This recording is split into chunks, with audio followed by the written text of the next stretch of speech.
Our Father, tonight we thank you so much for the way that the members of the council work together for great projects in Granby. Praying a blessing upon the meeting tonight. May everything that's said be said carefully and accurately, and may we make progress in Granby for your glory in Jesus' name. Amen.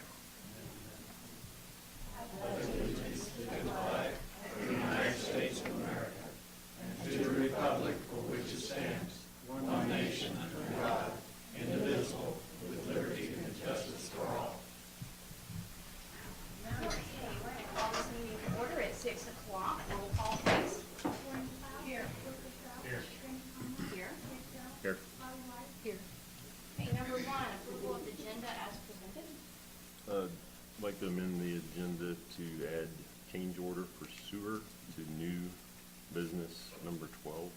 Okay, so on number 12, David made the motion to add the change order for the sewer project. Do I have a second? I'll second that. Lynn has seconded that. All those in favor? 4-0. We're going to add that into number 12. Now, with these, this addition made, we approve the agenda. Number 2, approval of the minutes of the August 24th meeting.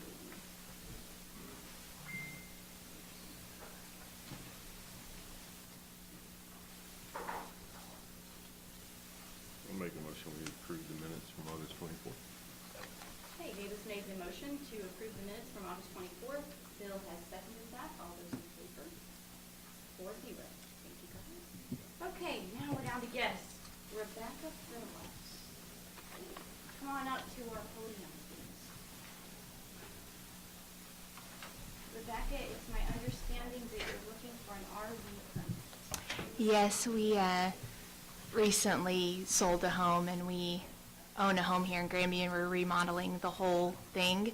So in the interim, we have to live in an RV, and we didn't know we needed a permit, but we were told that we needed to obtain one, so we're looking to do everything right. And our permits are 90 days, correct? Do you think that's going to be enough time for you to get your remodeling done? It should be more than enough time, yeah. Okay, and you are aware that there's a small fee for that? That's fine. Okay. So, council, questions?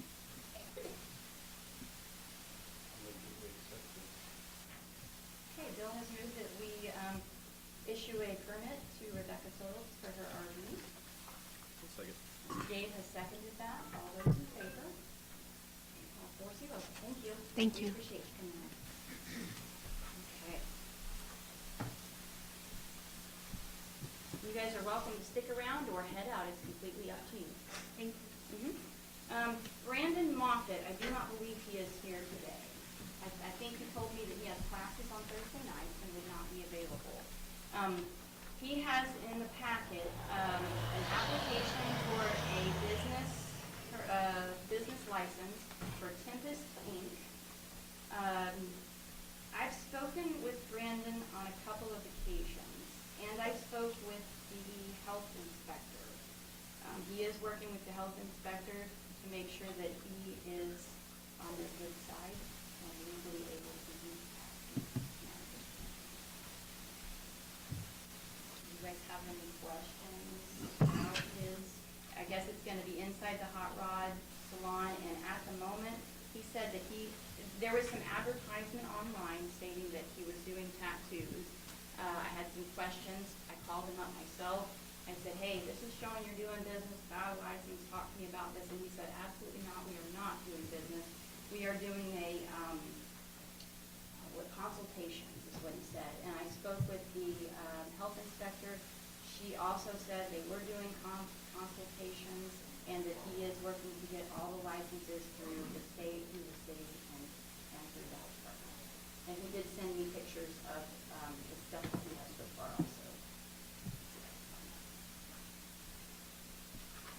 I think it's in addition to what you have in front of you. Let's see.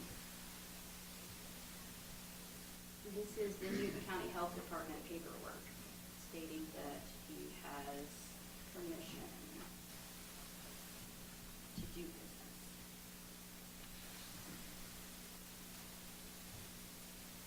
And he has paid his annual permit fee through the health department. Those are the three pictures I have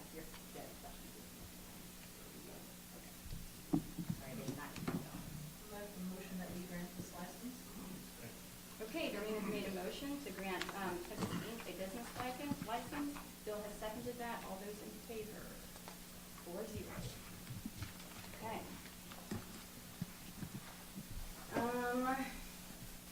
Check. I'm gonna butcher this name. Danielle, help me out with Tevis, just like it's written, huh? I apologize. Tevis and Danielle, you guys would like to request to have a car show? Come on. Tell us about your event. We're thinking about doing a toy drive car show down at the ball field. Okay, so it's the ball field. What dates are you looking at? We're thinking November 4th.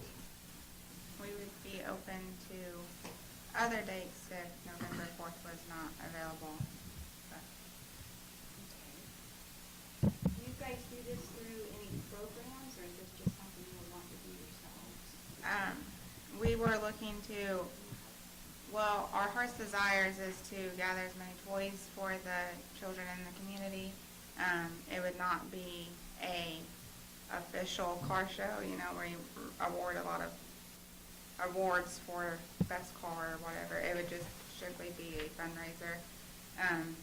They would do a $15 toy for entry or $15 donation, and all of those donations would be used to purchase more toys to donate. And I tried to contact some people with the fire department to maybe help distribute those toys.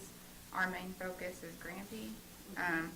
If we find out that we have a overtaken response on this and Grampy has every kid covered that is in need of a toy, then we would be willing to look at other surrounding areas. But our main focus is the Granby community to raise toys for those kids, that every kid deserves to have a toy on Christmas morning. So. Council, I have a question for you.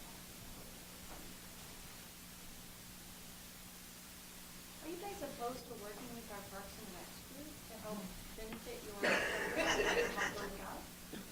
Yeah, you guys are for that? Yes, ma'am. Christy McGeehee, right there. She is the chair of the Parks and Recs. Her sister does a lot of the advertisements and stuff like that. So you could work in partnership. Okay, that'd be great. Definitely. We, exchange information and. yeah, once we figured out a for sure date, you know, we was gonna make flyers and try to get it out to as many groups or people that we possibly could, so that would be great.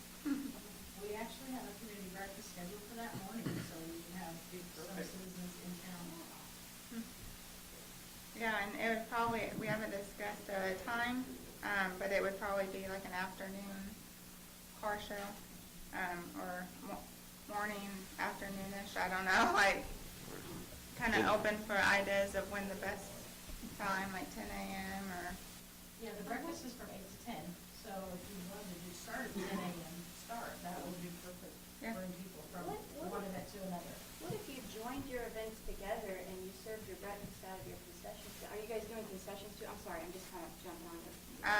we haven't really thought about concession, but like if somebody wanted to host a concession, we would be definitely open to that. I hadn't had any mind for us hosting a concession because we don't have that in mind, but it just, any proceeds that we get would go back to help the kids in the community.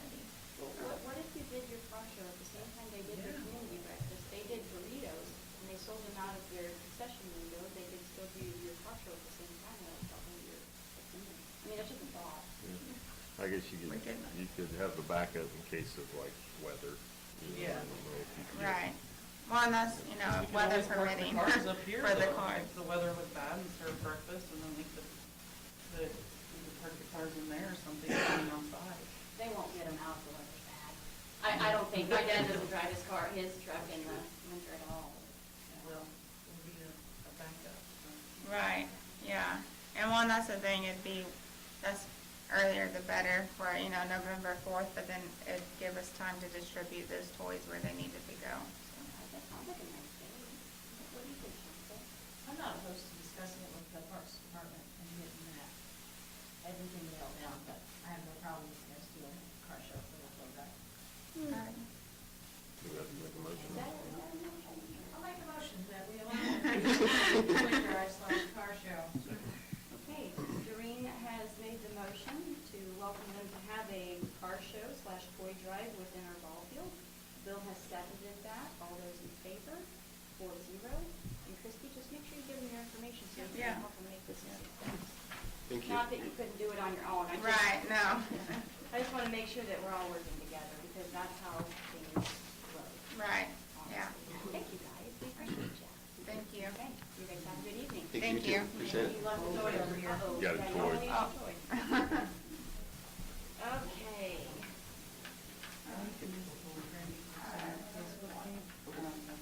It looks like we're on number 4 now. Todd Klaus, request to sponsor the Halloween parade. Thank you. Make a motion. After we kind of get the fire. Just want to do the parade again. Now, Okay. you guys have worked with the Parks and Recs, and you have it all planned out on the same day and all that jazz, right? Right. Okay. Are you just asking, where are you gonna do the parade at? Main Street, normal route. All the way down Main Street to the community building, so Yes. you need to get with the police department to make sure all that's taken care of as well. Yeah, I was going to talk to them. Now, we learned in Old Mining days, you do not shut down North Main. You are, Hey, we put know. everything. We I have got in plans trunk or trouble. treat though, so where, Trunk or treat is, Yeah. where's that was gonna be on Main lined up. I thought that was the at? plan. North Main, South Main? So we Okay, can close it off. yes. And then the kids were gonna parade down the middle and get the candy from the trunk, and we were gonna do a contest, so I thought that was the plan. So that, and that's what we discussed in your meeting, correct? Yes. That's the first I've heard of it, but yeah. It was discussed, but it wasn't, yeah, it's fine. The only thing my concern is like I said, Officer Rico. Chief Rico. I couldn't hear you. That's okay. I will reiterate, when I walked down to the car show on Old Mining Town days, I had several citizens kind of block me saying, okay, this is dangerous. There are cars coming this way, that way, shut it down. And I was like, Jim, Rico, figure something out, get the cars to stop coming down here.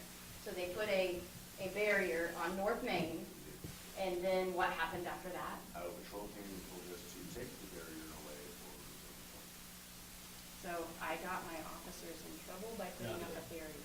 No, we just. Missouri Department of Transportation told us we could shut down North Main Street and some of If we call in advance and have special notice, and I believe it's a 6-month in advance notice. that's not what they told me. I'm just saying what Highway Patrol told us. So Highway Patrol showed up, told Abruzzo, move the barricade now, or I'll move it for you. They moved it, they cannot shut down a thoroughfare, because there is no, if we're gonna do it, we have to put signs at each end. Yeah, the Like signs at each end. down the J Highway. Make a detour. Yeah, we have to have detour signs, we have to be pre-approved. And I don't know, I guess that's through DOJ, but we can't just, we're having fun, we're gonna shut it down. So one of the DOT officers was, or not the main officer, but one of the workers was telling me that the concern was Beaver Street would be your only turn if you set a detour right here. Beaver Street, which runs back here, which hits McKinley, and a semi cannot turn off of Beaver and McKinley.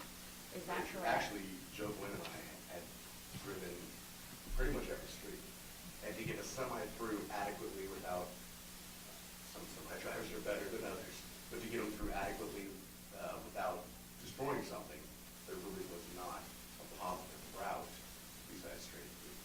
And Bacon wouldn't do it either. Possibly, but there are a couple of turns, like again, if you get a rookie truck driver, Bacon Ridge turn, it is kind of a Coming sharp back off on corner. McKinley, back onto Main was, What if a fire truck needs to get out? Well, in that instance, like she said, the fire truck, we can shut everybody down if there's an emergency. So that's understandable, but we've got semis coming. And that was the biggest issue, we can't stop semis. So there was a lot of issues with how narrow our main road is on Main Street. We've got cars sticking out, which even right right now, we can walk out and look at it. I swerve around them every day, all of us do. So the only way to fix that is to move the car show. And I personally, it's not, nothing on me, it's just, to make everything stay Those are in, fair. those Yeah, discussions. we're basically Okay, talking sorry. about parade though. So my next Oh, question is, parade, can yes. can we shut it down for a Momentarily. parade? Yes, Momentarily. momentarily, yes. For the parade, I don't see an issue. We did it last year. We just slow everybody, and if there is a semi coming, the parade lasts 40 minutes. Not that. Not even that. Yeah, depending on, minutes. if we get really lucky, we get a 40 minute. Yeah. So no, I don't see an issue with that. If we have to hold a truck, because our trucks at night are very seldom coming through on the highway. So, What time will that parade be? 2 o'clock in the afternoon. And that's the same time as Yes, the, and we did discuss it, and I even Listen, sent the last- flyer, so, last year in so the- if it starts at your trunk or treat area, it's starting on South Main, right? You said Yes. it starts at where? same place where the parade's always. Pine Street, I don't know where the, Um, and it ends with the DD. Pine Street. Pine Street. Yeah. So it could last a while, if they're It could, stopping yeah. to Yeah. Yeah. the So truck. the way we did it last year, I was working with somebody else last year, but I was told just block the street off. I only had 2 people pull up and they just drove around. They didn't ask. That was last year, doesn't mean this year's gonna be the same. Okay, so if they start on your trunk or treat area, they hit that down at 2 o'clock, they're running through there, then you're blocking Highway 60 to let them go the rest of the way up here. Well, no, Yeah. I'm sorry, I was talking about B. 60 was, we blocked out for just a moment. You guys take maybe 3-4 minutes to get through 60. Yeah, that's not an issue. I'm sorry. The big cutoff is gonna be the, I'm sorry. Okay, That's what I'm all right, so if that's gonna all work together, right? Mhm. Correct, Christie? Sure. Okay. I do recall this conversation. I Yeah. was at this meeting. I remember, that's why the whole thing was moved to the 28th. Right. And that was, we need to make sure that we're working together with everyone as a whole, and that all of our activities are kind of flowing together. And so if you have the trunk or treat starting at 2 at the same time your parade's kind of going through, it'll all work together, coming across, and I think it'll be good teamwork. Council, what's your thoughts? Sorry, I'm talking my bullshit. Good job. I did that.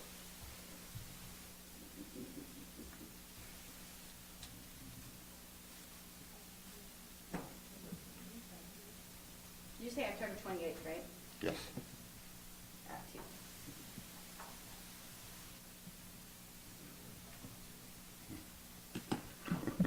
Can I?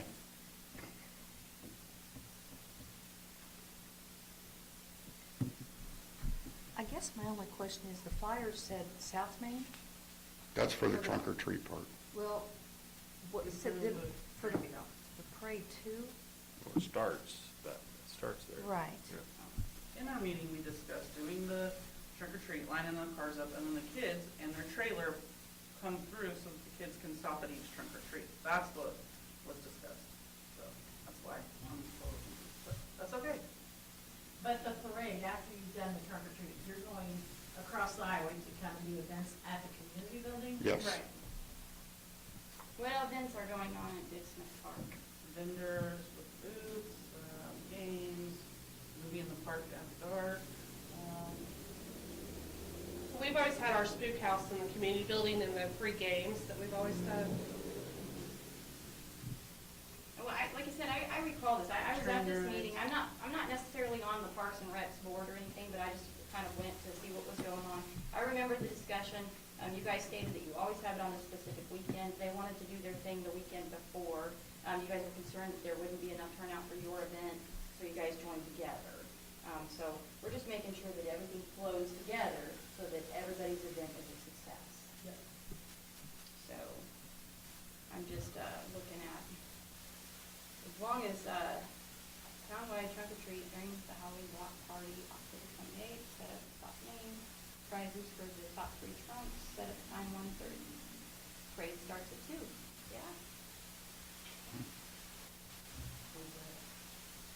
And so October 28th. October 28th. Is the spook house free, or do you charge admission? No, it's all We don't free. charge for any of You it. don't charge them any of it? Okay. Yeah, that was another question about if we could use the community building like we had in the past. So you're asking on the, if we can do the Halloween parade where Officer Rico and his crowd will walk the Highway 60 And and I believe go I can across? help in the fire department. Okay. Tim Murphy's already volunteered to help. Did you say no on that thing? My wife. So Well, I know, next year now. he is over the fire department. My only concern with us being split like that with 60 down the middle, we're gonna have kids going back and forth. If they're having this, community building, and we're having it at the park, Their You're stuff gonna- will be pretty much over, you finish at 4, correct? You guys are finishing at 4, correct? No, We- we have. we go till the- We start the spook house right after the parade, Well, and we we'll go till the kids get done there. I mean, we never shut it off at 4. What time does it normally shut down? I usually run till like 6 or something. I mean, that's what I've always done, is wait till after the parade, I start the spook house, and we run till about 6 till the kids get done. And then we're over with. And this is like Well, when we had our meeting, we agreed that we would work together. Yeah. And are we going to work together? Is that what we're doing? I don't want anybody to say, no, you either come here or there. And I just we can't don't want see a putting all the distinction. work into We it. want all the citizens to be able to do Right. the event. I just don't want to put all the work into a spook house for an hour or less. I can't afford that, you know, I'm spending money out of my pocket to do this for free for the community building, community, which we've always done. You know, we started the Halloween thing, you know, and we want to go ahead and keep doing the spook house for the kids and all that. But if I only have an hour to do it, that's not feasible for us. I mean, I don't see a point in shutting things down at certain times. I mean, my gosh, you got Tanner's Trail of Terror going on at the same time too. I mean, We there's a put lot. Yeah. haunted attractions for the whole time. There's the Myers Museum as well is doing a haunted attraction. And then Tanner's is doing theirs, and they're working with us. I don't think it's I mean, I understand there's a lot of kids involved, but it's just like You'll have to old drive, Huntington no different than days. trick or treating. You know, we had stuff Right. on both sides, so it's just, people have to be careful, you know. Hopefully parents will. We'll have people on. We can maybe get a crossing guard. Along that Maybe we area. could find a volunteer for a crossing guard. Yeah, Yeah. it's a good idea. And they cross at Shaver. Did you guys ever figure out your little train thing you talked about? He's bringing, yeah, to build the train, but we also have Steve Burnett doing train rides with his train But that's at the park. Like- At the park for Halloween, they're gonna decorate it for Halloween and at Christmas.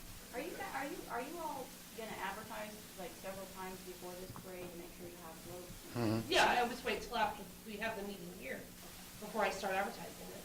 Well, I looked it up in the past, and that's why I didn't know where your parade started. I never attended it because I have not seen much on it, to be honest with you. We've So I always looked put them up. out flyers to different businesses, and then we've always had it, I've got a Facebook event that we've always put it on every year. Let's really spread the word. Yeah.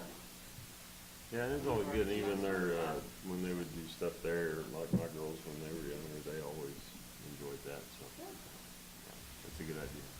I just think it doesn't matter where it's at, in my opinion, like, people are gonna go back and forth, so. Yeah, my concern was that we had the police presence to make sure that nobody was injured on the road. That was my main concern. I have no objection to allowing the parade to happen. Yeah, we can shut down 6 for that. Right. In the community building. After that, I mean, we can't do crosswalk all night. Correct. But we can still keep an eye out. Yes. I have to see that in a motion. So I'll make a motion that we allow the Klauses to do the Halloween parade and use the community building. Okay, so Dave has made the motion to allow the Klauses to do the Halloween parade starting at the 2 and the spook house in the community building without charge. Correct. Okay, and Bill has seconded that. All those in favor? 4-0. Thank you. Have a good one. You too. Okay. Mr. Barry Flint, discussion on street ownership. You guys should have a map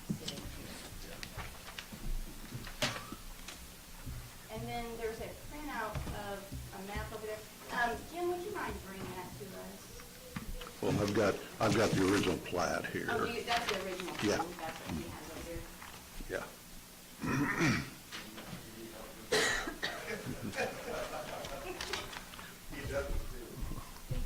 Pretty crafty putting that together. Uh-huh. I think they make quilt or something. I didn't know this, I was wrong.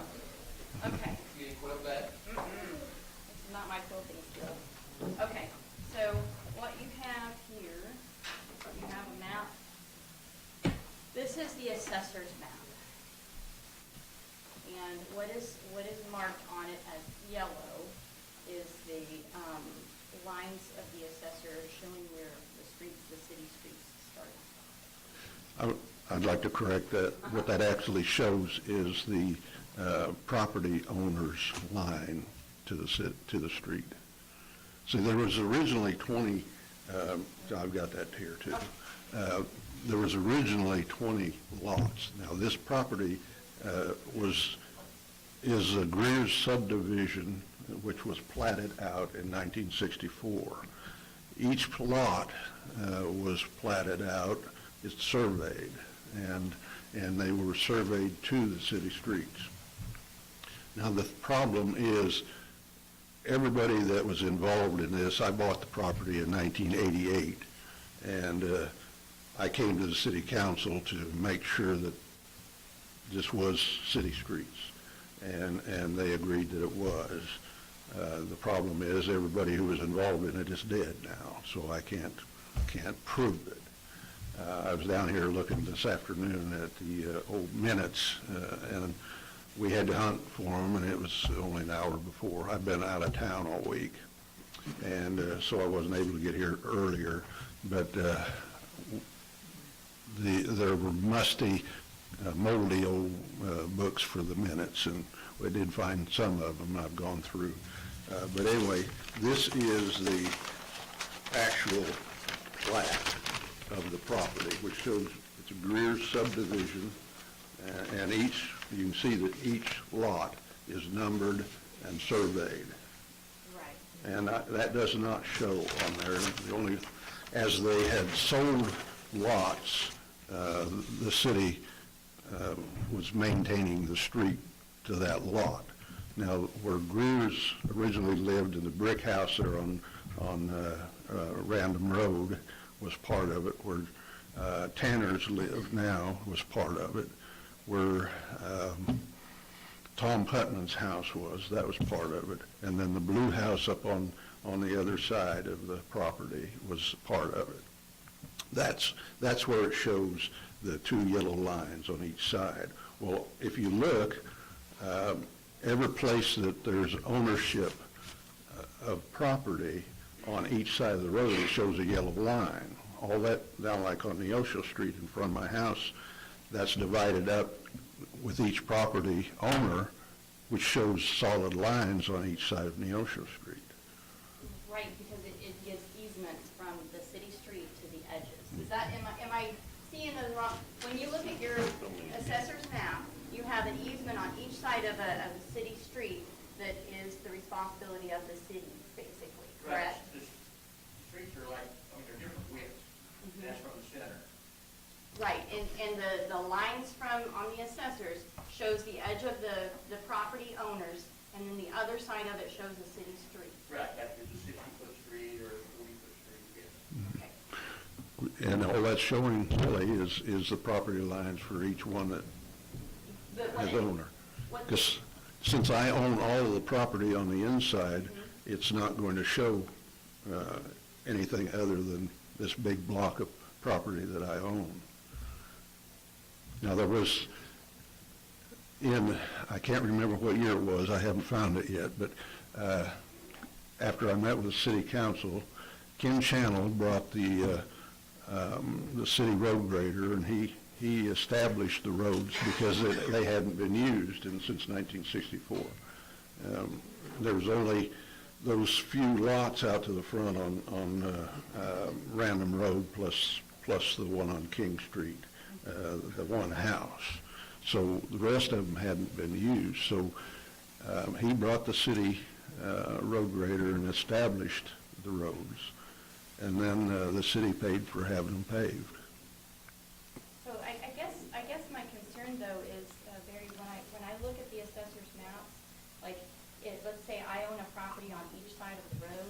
there's always that easement line that shows that the city owns this part, and then I own the other. It doesn't just go straight across the street saying I own all of that, correct? I would guess so, but it also shows property lines. Right. It'll show property lines, but it'll also show the easements that are, like this. Like, say, if I own the property here and here, it doesn't show that I own all the way across it because No. it's a city street. Right. So, and that's what we're looking at here is from King Street all the way down to these properties. But you got to look at this map where it shows each one was surveyed up to the road. So I don't own the road. But did the city do this survey? Did a person do this survey on their own? I have no idea. I wasn't here in 1964.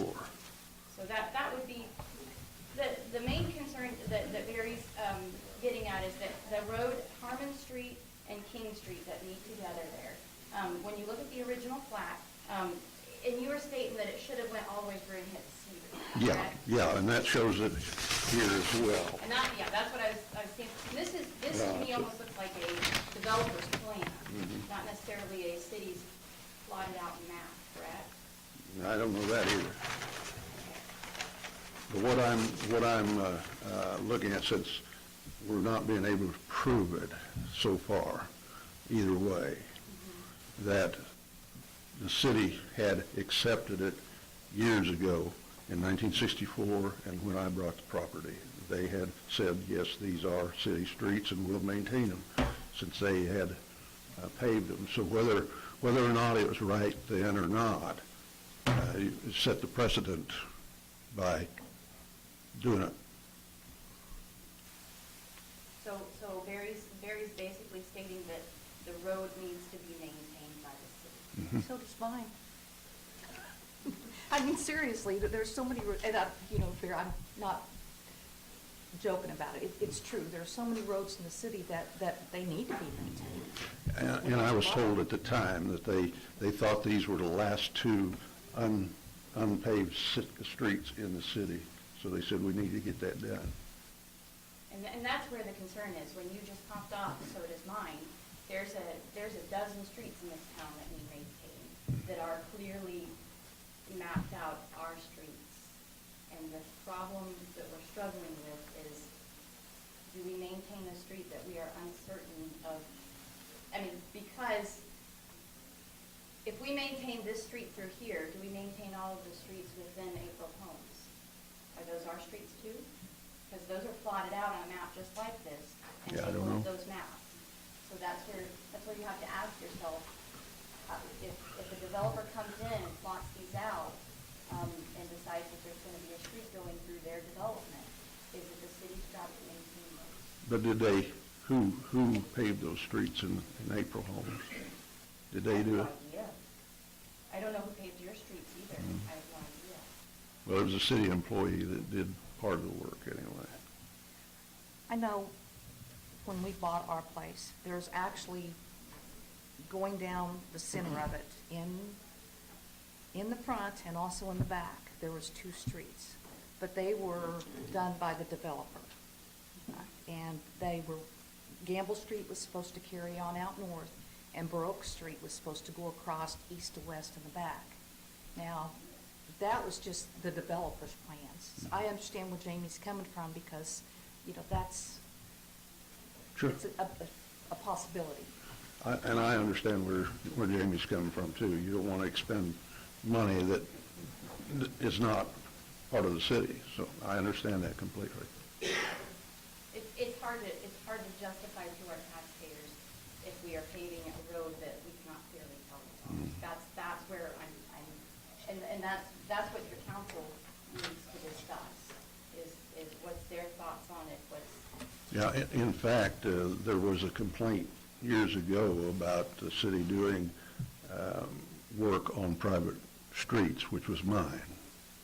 And the council said, these are city streets and we need to maintain them. It doesn't matter whether it's going through a mobile home park, it's our street. So I'm just going on what has happened in the past, and I can't prove it either, so.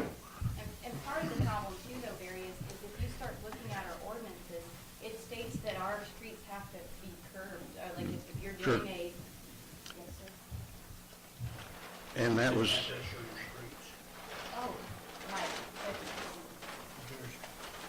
Here's Keenan. Okay. And so this is the city street? I show you your width, Okay. then this will show your property. So why does it not come through? It comes through right there. because Shane Powell had already Well, put, it was never cut. Yeah. Did Shane buy that piece of property? yeah. Yeah, he didn't buy it from me, but he, his, Look at this, let's play this way. Okay. Why, that's okay. Why is this dotted across and stopped right there? At the same, That, I don't know. I said it's dotted, so I don't know. Barry, you're welcome to come look at yeah, yeah, No, no. yeah, you can come up here if you want, Barry, I'm sorry. Can we, Come up. I'll move over. Come up here. You might know.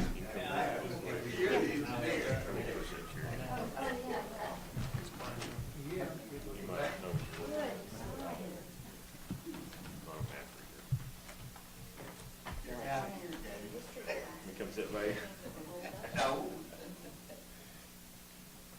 Because it has it's showing the plan here. All good? It's just like that. Yeah. Yes.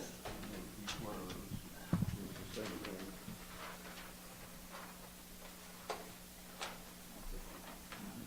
See, originally it was supposed to come out on Cedar Street.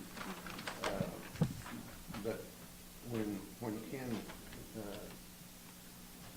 did these roads, he said, since Shane Powell's property is already built across it, we won't go any further. And I was completely fine with that. I didn't want to cause Shane any problems. But you'd see all the, here's, Shane wasn't there in 88. no, this wasn't done in that. That much later. Jeff Jack Judd's property, Yeah, I remember that. and that whole house was there. What you're saying is though the plans were there before him, then he showed up and then you're like, I don't want to do that Yeah. across there. Okay, that makes sense. And you can see each one of them has their own survey markers on each lot. See, this one shows where Tom Putnam's house is, and this one, see, that shows those yellow lines on each side. yeah, I honestly, I see what you're saying. We have a plat at the house too that shows the two roads at the back of ours that was never, gambled and broke. They're still on, sorry? You bet. Yeah, So this is, yeah, where it goes right on back and to in the timber. fact, this part of the street that's supposed to go out to Cedar. I had asked the council a couple different times to vacate that, and they declined to do it. So that's another thing. It doesn't even state why it's, because it's clearly written. And that's what, another thing we're stating is it's still clearly written different than the streets here. And so we're trying to figure out, it says county line, court line, so it's showing us the lines, are the solids, but I don't understand why it's not indicating why it's dotted instead of, and it doesn't do it on the driveway, so maybe it was a proposed and it was never followed through. Not gonna have- I'll get that, I got it already, I don't think I can do it. Thank you. I know that didn't help. It's in a little bit, I mean, at least shows us that that's not just the developer's drawing, but it was actually within our mouth. So, yeah, that does help, thank you.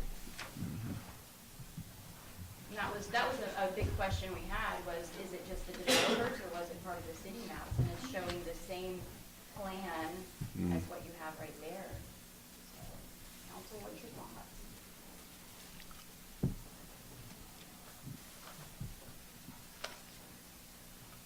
So are you asking for something? No, well, yeah, it's really bad there where King Street comes up to Randon.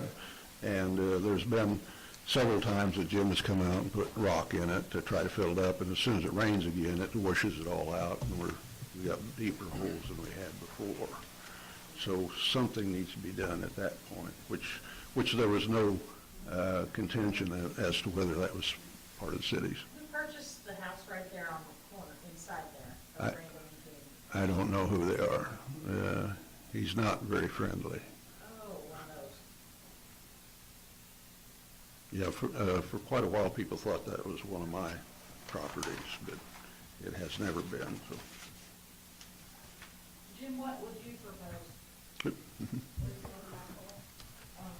I know that one of the people that lives out there in that area sent me a thing, and they said, if you guys don't start filling this hole in, I'm gonna start putting goldfish in it. And, I know David and I drove through there when we were looking for, stuff to pick up for the citywide, and it is a big crater. Yeah, yeah, and Yeah, and it was up here in this area, and like I was telling David and Jim, at that point, it's very clearly, that's clearly our park, and that's, to me, that's a no-brainer on that. now But the, he's actually saying, I mean, it extends a little bit further this way too, and that's where the concern to me is that it is. also down here on the lower side, the road has been dug up there. We had a water problem, and they thought it was in the street, so they dug that up, and it turned out it was not there. It was over a ways, so, and it needs to be fixed too.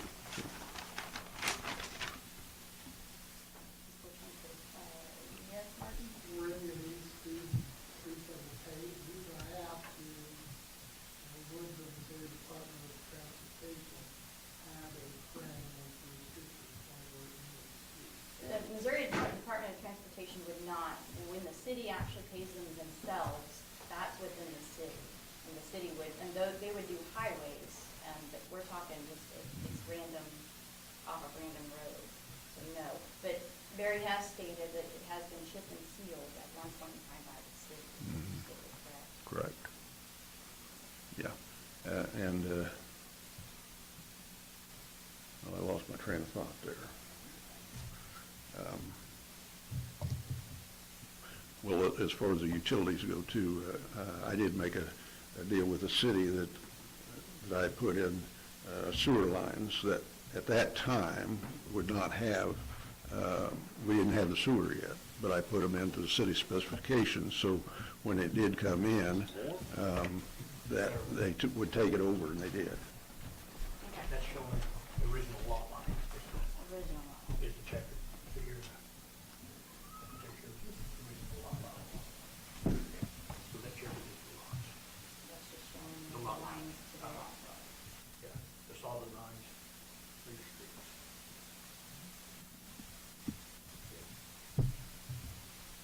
That's what this way for citizens. It's the same map, just newer. Jim, is it a city street or not? Yeah, like according to these, it doesn't show it. See, that's where the dilemma is in all of this, is that's the, and if you guys decide that this is a city street or that we should maintain it, because we need to figure this out how it's not gonna be a problem.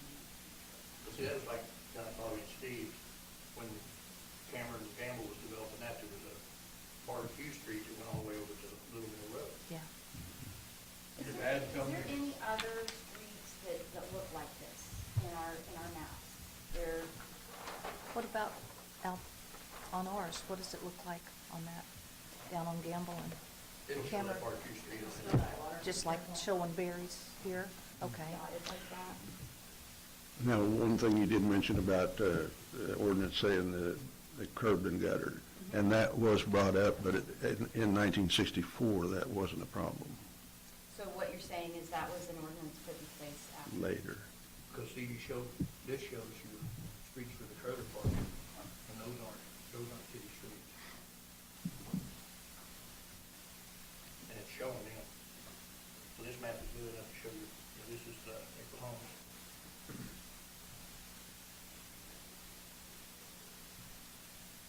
And those are considered cities? Those are not considered. Just the saying, they're not doing it at this point.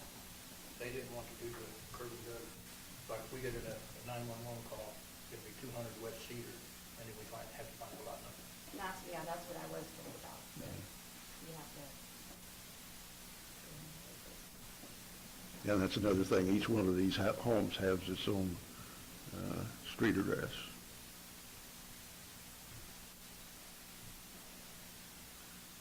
That's a little illegible.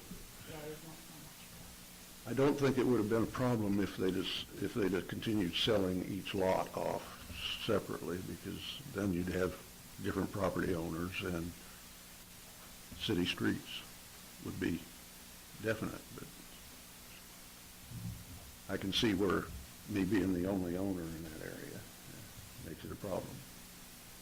Can we postpone this till we can look at this map and get a better understanding of it? Yes, we can. Is that a motion? Yes, ma'am. Make a motion to postpone this and discuss this. And to what date? I'm not here on them.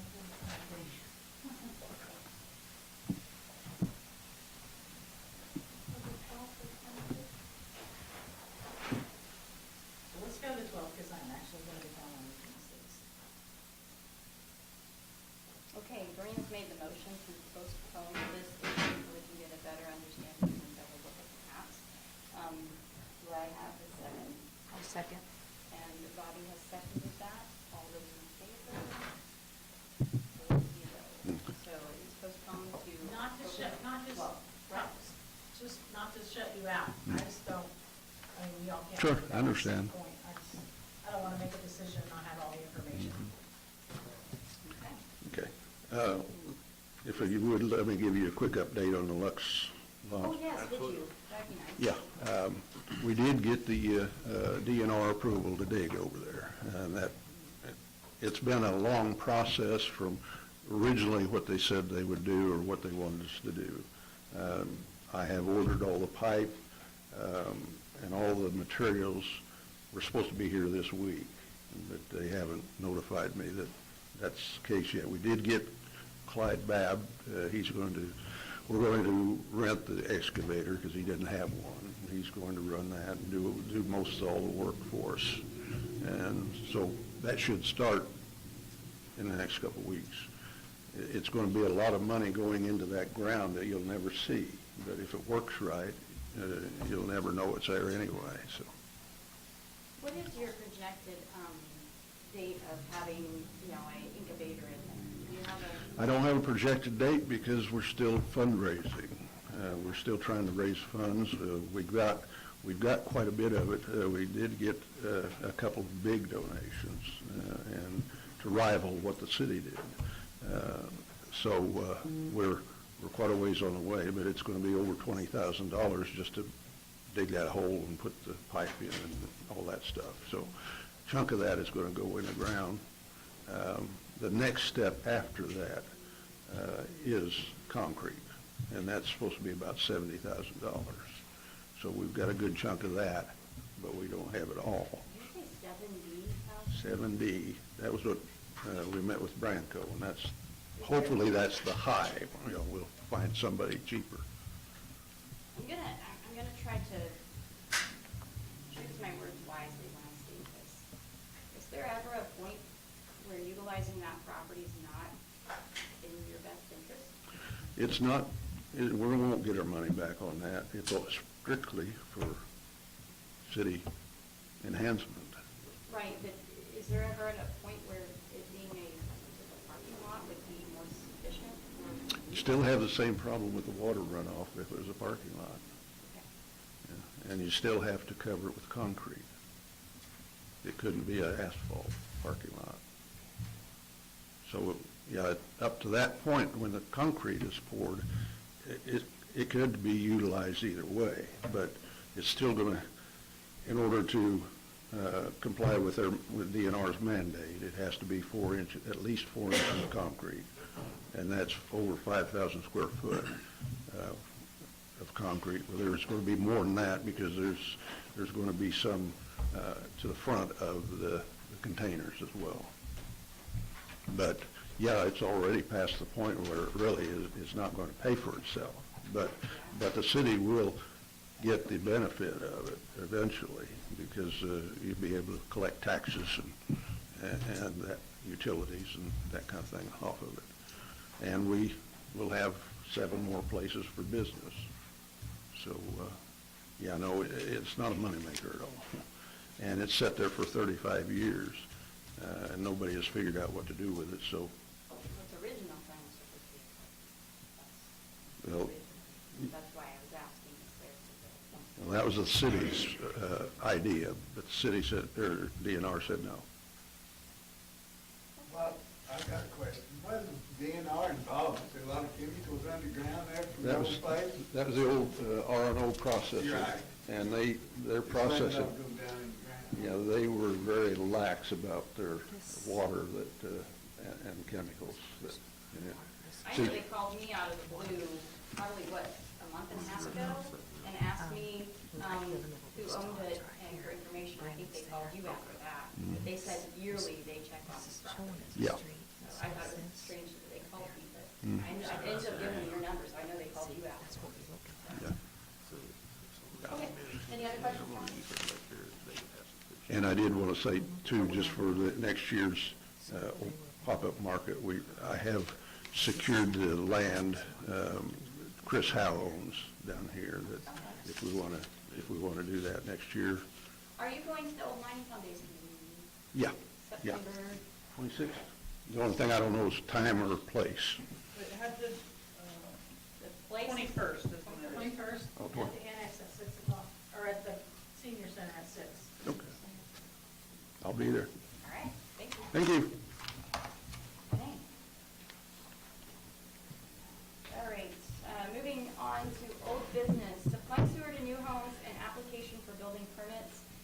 Victor came in today with a sheet that looks like this. I printed it off and put that before you. This is kind of the sheet he came up with for the inspection fees to be paid at City Hall. Currently, we do already have an inspection fee, and we already have a sheet that they use, but he was a little bit more thorough on this one, and I think, Lana, you stated you were gonna start having girls use this on there right now. Okay, so we just, Do we have a sheet for both? I think there's a tapping fee and an inspection fee. Is it all considered in the law? So it used to be, I know, we first got like $75 tapping fee or something. this one basically states inspection fee, and the thing that it clearly states is pouring in the presence of the city inspector. You do not pour into our sewer lines without someone. Okay, so that includes the tapping, what you got written down. Okay. So that's an FYI for you guys. If you have any questions on that, you can address Victor on it, I believe. And then as far as the supplying sewer to new homes, he is still working on that ordinance. Victor will be out for a week in October, and he's so thrilled to be out and working on paperwork for us. So he said he was gonna work and finish up those ordinances while he's out on sick leave for a little bit. So I would entertain postponing that to the November meeting. Supplying sewer to new homes, that is. Did I miss anything, Lance? Okay.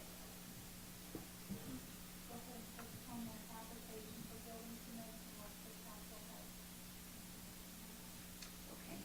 The application for building permits, we've discussed the idea of making sure that people are applying to come in and build houses here, just so we know where they're building at, and we can give them a heads up on their sewer, their water, and all those needs. So we do not have information on that at the moment. What she says.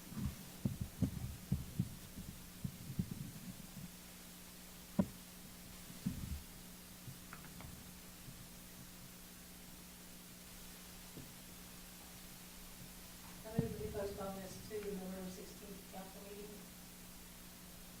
Okay, Doreen has made the motion that we postpone supplying sewer to new homes and the application for the building permits to the November, did you say 16th? What? You said it wasn't right, but we moved those dates in November, the 3rd and the 5th. So what did you say, 16th? I'm Yes. sorry. November 16th meeting? Do I have a second? Okay, Bill has seconded that. All those in favor? 4-0. Thank you. Discussion on city administrator. A couple of council meetings ago, you guys received a job description for a city administrator. I've had a couple of citizens ask me about my thoughts on this and voice their concerns about follow through on certain things. They seem to think that a city administrator would assist in follow through, especially when there's change up in council members. So I honestly, I apologize to Lana because I skimmed over this and I didn't look at it as thoroughly as I should have the first time. Because making big changes like this is scary. I think it's scary to make big changes. So I have looked it over, and it is a very thorough description of what a city administrator would need to do for a city. It would change your type of government if you added a city administrator. It would make the administrator more responsible for the day-to-day processes within the city versus your mayor, who is now currently responsible for making sure that what you are voting on is executed. It would move your council more to making legislative decisions versus day-to-day tasks, if that makes sense. So what is your thoughts, council? I feel like she's already doing the majority of that and has been for a while. Okay. Another concern that was stated is that, and Lana, if you will, do you mind me mentioning the concern about the days of the week? Okay, another concern is that when Lana was hired on here, her agreement was to work Monday through Thursday. She does work, I've seen her work on several Fridays, on occasion when it's necessary, short-handed, extra things that need to be taken care of, sick one day, I've come in a different, just covering bases. So a concern, I think, Bill had mentioned, that he had heard other citizens say is if you had a city administrator, they would need to be here Monday through Friday, all open hours. Is that something the council feels? Well, what was the reason? That's- I don't understand why that matters. But if you don't wanna come on Friday, then you come back on Monday when she's here. That's my opinion. The person that said this to me was because the city administrator is administrating the whole city. They're watching over all the employees, everything that's going on day to day. So they thought that the administrator needed to be here all open hours to make sure it would be done properly, everyone taken care of, right? Yeah, I don't agree That's with what that. So I have someone over me and they're not always at work when I'm there, so it's like, what, are they supposed to be there if I'm there? But we've got a whole city running. Yeah, Well, I know, but we got a whole plant running that Well, I feel like, our plant- everyone, our plant but don't it run does, on but it Fridays. does sometimes. And there's not everybody there, so, But our city's running every Friday. yeah. So. But it runs on Saturday. I feel like citizens will be here on Fridays. You're off on Fridays, so this will be a day that you come to the city hall if you have an issue. And I don't know that it would be an issue for you to do Monday through Friday, is it? Gas prices right now are a little bit, but I feel like I've always been able to find the family or whatever. Well, let's make this very clear right off the bat. We are not, this position is not specified to a person. The reason I stated, you stated that she's already doing the job. So if you guys wanted to put a job like this in place, a city administrator, before you decide to vote something like that in, you've got somebody doing the job right now. Are we gonna vote it in for a 5-day week? Are we gonna vote it in for a 4-day week? Let's just make sure we're not actually tying a specific person to this job at the moment. So the person who runs our city and oversees most of a majority of the things that go on right now works Monday through Thursday. That's really where we're at right now. So, One concern would be if we make a new job position, by law, we may have to offer it out. yes, it will need to be.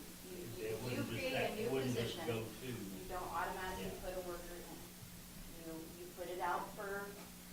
out for, what is it, 30 days out there. We accept applications, and the best applicant receives that position. So it's not a specified, but if you wanted to apply within and apply for that position, would we be willing to make that position a 4-day week, 5-day week? I'm just saying that's something we need to think about. If that's something that enticed you for the position, and I see what you do, you work very hard. You are doing things sometimes that I never thought you would ever have to do. And so you're doing that Monday through Thursday. And so if you're going to keep somebody in a very difficult position like this, think about what you're going to expect before you put it out there. That's what I'm getting at. Well, my personal feelings are if you have an administrator, they need to be here Monday through Friday. They need to be available for the citizens if they have a concern, if, something needs to be taken care of. But up to 40 hours. I mean, we wouldn't expect them to put in 60-hour work weeks. Depends on whether you go salary or not. Salary, you cover the job, whatever it entails. Right, so salary could say, I'm not coming in on Monday because I know I'm gonna be at 40. I'll get my work done and have it done. No, I don't think so. I think they need to be here 5 days a week for the citizens if we're gonna have an administrator. Yeah, I just don't think that. I mean, I don't know, maybe because I work 4 days a week, so I'm like. Well, if that's the case, we could make sure we, add in a lot extra vacation time and Yeah, but I mean, take time off. my issue though is you have other people that are capable of doing jobs, or they shouldn't be here. So like, it's like me on a Friday, if I don't go in, there's someone there I'm counting on to do my job for me, and it shouldn't be any different. I mean, I don't know if you call it an assistant or whatever, but that's just my opinion. I'm not gonna make a big deal out of it, but. So my question might be though, you stated that if a citizen comes in, she should be here, or he should be here, the city administrator should be here. How much interaction with citizens should a city administrator have? Are they gonna be processing bills? Right, because at this point, the mayor is in charge of it all at this point, and she's not here every day. She's also not getting paid. Well, not much. But I just, honestly, I feel like if you're gonna have an administrator that is, honestly, who could step in and do it? I mean, when I was postmaster, it was a 40-hour-a-week job, and you usually put in 60 or 70. But you had to be there Monday through Friday because no one else could do your job.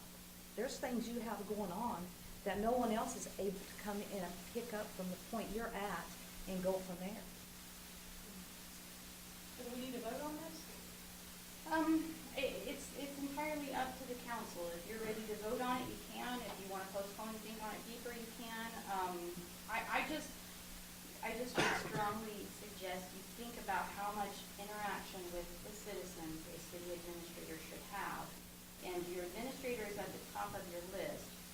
Can you walk into a business and say, I want to talk to the very highest man right here, We can't right go talk now? to those, yeah, I feel. So think about that. I would like to make a motion that we move forward with working and hiring a city administrator. Just a real quick question before we do that. Budget. How are we gonna budget this? We're gonna have to put it out there. So, are we gonna have the budget to bring someone in? We post it and, Have a different pay scale on this stuff. exactly. That's something that we, Can you make a Well, job description? there's a job description right here. Okay. So what you stated, did you state you wanted to hire one, or you want to move forward with The process. the process? Move So forward. can you specify what you think the process, the next step in the process is? Move forward and to solidify the job description, including the pay scale, and then add out to start collecting applications. how are we on budget, Lana? On something like that? Would you have any idea? how that would fall in? Mom, so the council determines what steps that they want to take, if it could actually create a new position or we would hire someone from within our commission. Okay, my question, when you said go ahead and get applications, you want to put that all in one step, or would you just make the motion to solidify job descriptions and city pay? What's your, I'm not, you can do whatever you want, I'm just saying that I'm trying to follow through with this, your line of motion, the whole thing?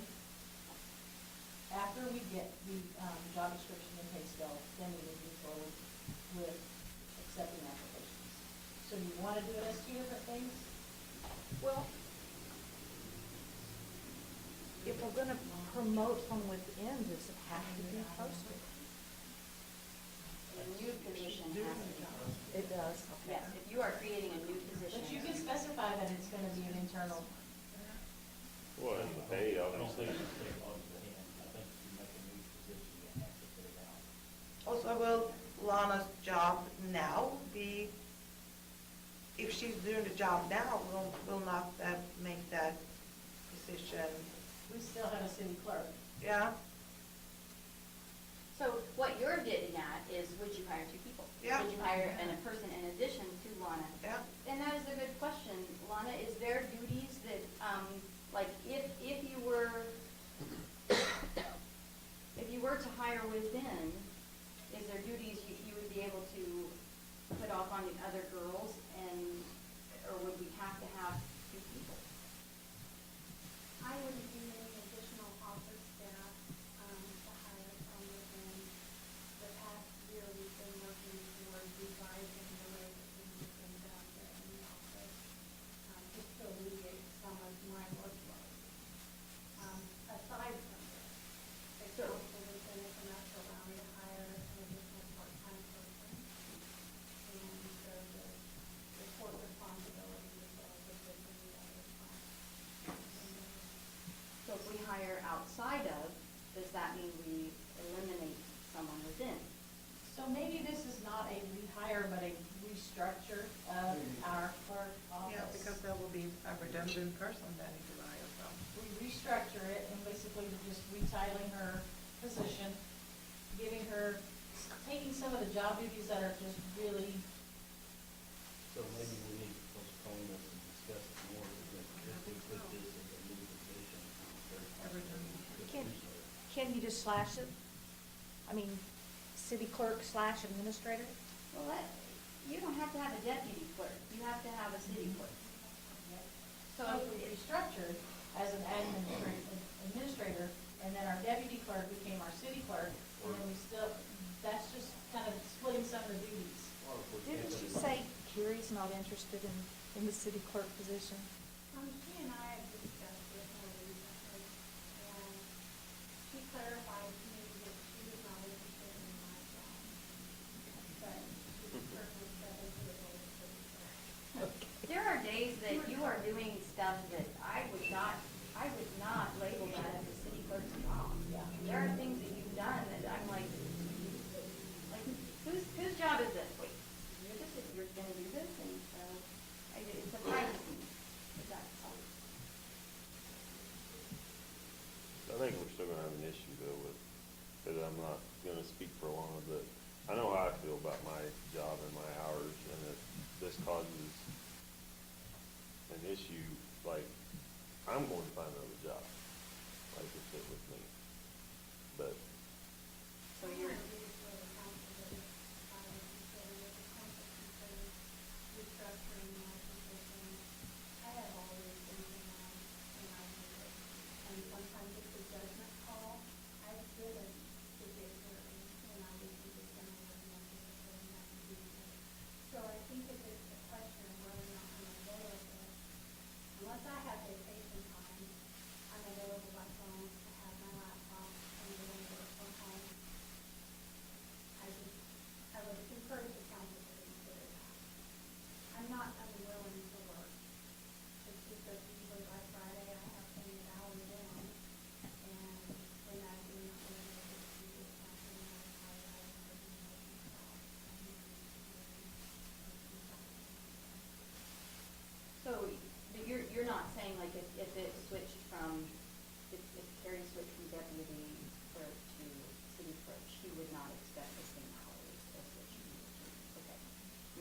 because of all these extra duties that you have been taking on, you've worked. And I know, I've emailed you on plenty of Fridays, and you email me back. And you text me on Fridays that I don't. When we get my mind goes a lot of stuff. Yeah. I'd like to know if she's loyal to the city. Yes. And if we want to restructure, I feel like that might be the best route without having to advertise for a new position, because it's not really a new position, it's just showing our appreciation to somebody that's been loyal to the city, kind of taking some of the bigger responsibility, or some of the minor responsibilities off her plate, passing them over to a now new city clerk and not have a deputy city clerk. And I feel like that's a good step for all of us. I'm still afraid to call it not a new position because it does change the type of government. It takes some of the weight off of the mayor on, shifts on the administrator. And that's my only concern. But it's up to the council. As to whether you would open that up to applications or not. And I have a little problem with writing with that. I just want to make sure we're doing it. I think we should discuss it more. Yeah, it definitely needs to discuss this. Because, if we're able to restructure somehow and not make it a position, if we just add some more duties onto her, then we're not making it a position, we can do that instead of. There's nothing that just adding duties to a person. Accurate, I think. Are you meaning taking duties off of her and adding them to Carrie? Is that what you're talking about? We I don't could think she can totally- handle we any could- duties, honestly. But we can totally restructure the position, Yeah. the positions. Because I think by law, if you're making a new position, you're gonna have to post it, and you could lose her. I don't think that's true, because just got, we considered it change of status at our work, and that's what it was. You post a job and you advertise it's an $8 an hour job, and nobody will apply. But then she gets more, and then it's gonna be a problem.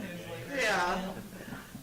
I'm not sure that we're afraid of, she's, like I said, Lana is loyal. And I believe Lana, if somebody stepped in here and said, I have a master's degree in business, and I know this, and this, and you were like, okay, I feel like Lana would be like, I'll continue to be the clerk, you go ahead and take all these duties. If you had a better applicant, and I could be wrong. Am I mistaken? And it would be very hard to get a better applicant, because I've seen times since we've all seen times since we've been sitting in these chairs that we wouldn't have ran without. Right, so if it did require us to put it in the paper legally, I think that's what we need to figure out whether if the title of city administrator is legally going to require us to create a new position and put it out in the paper and accept applications, we need to do that the legal way. And I don't think that's gonna lose her as an employee by doing that by no means.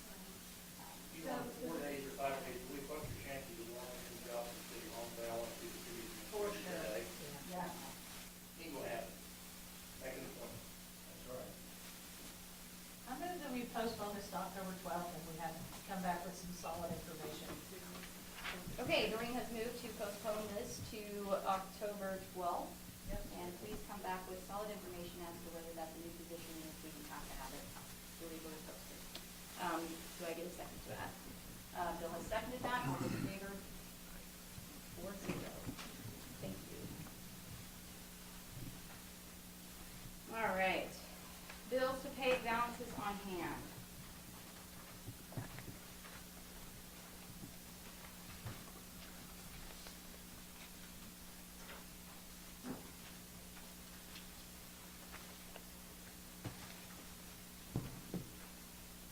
How close are we to that back truck? I've got one, we're just looking for the best deal. I've got one for 196. And I think we were waiting on. Yeah.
by the outside company? Jerry looked that up today, but I'm not sure about the answer, because it's on the same section. General fund is paying 100% of the loan. I saw that, that's why I'm asking. And I apologize, I did not be able to answer anything about any of the stuff. Because I was looking through your staff's, list of these, he's been at the Bowen cemeteries. The old cemetery, yes. Okay, He did today. thank you.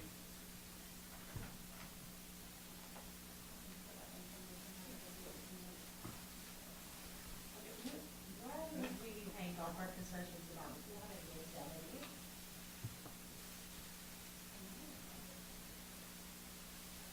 I will put that up as well. I remember it was late this week. I could be wrong.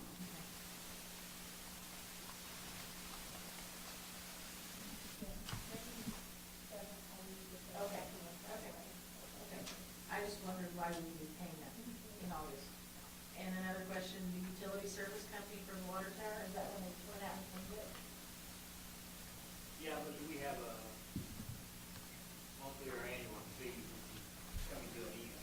That'll be, there shouldn't have been no charge for the clean. Well, there was. Well, I think it was the, contract amount, but that contract's been ready. Okay. Okay.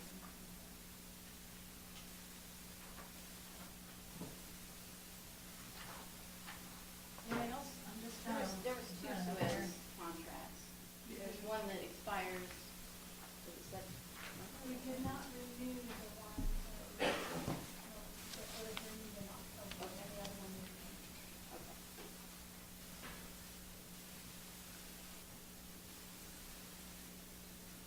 I was considering for two of the utility services. But I that's think not you the changed utility. names since then.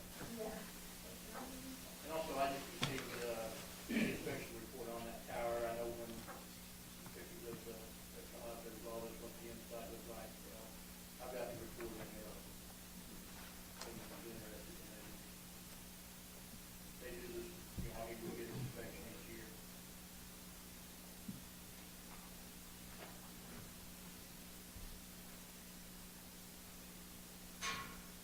I'll make a motion that we, accept the bills and pay amounts on here. Okay, Doreen has made a motion to accept the bills, the balances on hand and pay the bills. Bill has seconded that. All those in favor? 4-0. Okay, department head reports. I have a couple of questions. Jim, do you know who's getting water from the park? Somebody's filling up a huge tank in the back of the truck at our park. I haven't seen it. Jerry Robbins did a time or two. Is it from the air show? No, he was, or both, he's got a house in town, Camper, no-show. Yeah, then, the water boy, Water? it was full, but he would come down and turn it into water. So they do turn in how much water they're taking from the park? Yeah, anybody that, any outside water. Okay. Because that is a concern, somebody's been seen down there several times with a large, giant thing in the back of their truck just filling it up full of water, and citizens are saying, I pay for water, why are they getting it for free from the park? Yeah. I don't know their issues behind it. For over a year, I've seen them down there. Oh, you have to? I have seen them down there. We had some of them taking showers down there too. Well, this is filling a huge thing on truck. Yeah, it's a giant truck thing. They showed me a picture of it. Didn't tell me who it was. They wouldn't tell me who it was, but they said, this person's not from Granby, and they're coming in here filling it up. I don't want anybody in trouble, but I'm seeing them doing it all the time. So I didn't know if we need to start putting locks on our water or what. Do we shut off or switch? Okay. Mayor, if we can get, if it happens, get tag numbers, license plate numbers, that's not my perspective. And we find out who the owner is, so if they're taking water without paying the city, I think that's. Once again, person kind of showed me the picture real quick, said they knew who it was, didn't want to get anybody in trouble, but said that it's not one. Anonymous, right? Yes. I like how don't wanna get anyone in trouble, But, but, yeah. but I guess they're trying to look out for the city at the same time, I think, and that's okay. It's okay to look out for your city and still try not to, maybe shut it down without getting someone in trouble, I guess. And then I have one other thing that I definitely want to cover. Last council meeting, we had the city car written on there as a discussion. The reason I'm doing this under department heads is because I sat down with all of my department heads the other day. We had some nice conversations about what we're going to do for the town and our plans. And it was mentioned to me that I very much skimmed over the fact that we have a city car. And how this went down last meeting was, it was mentioned that the car shouldn't leave the town, and I said, okay, and went on. That's not a way to do this. If the city car, and Lana, stop me if I'm wrong, the consensus was prior mayors purchased the city car, stated that you as the department head over the city offices have the right to either utilize it to go and pick up things, drive home if you want to, whatever you need it to use it for, that will actually benefit the city and you at the same time, if necessary. Am I? Okay. So it was brought that we just kind of took something away from a department head without discussion. So I think this council needs to take some time to discuss that concern, because I did just move right on without a vote or anything. And I do not want our employees to feel like they are being punished without us discussing reasons behind our choices that we're making, or as a group making decisions. There was one time I put in the paperwork to go to the conference in my truck, and the transmission control on it went out, sitting right there. I know the little story, well, but You had to borrow it not too long ago because one of your trucks was down, and I know we threatened you to clean. No.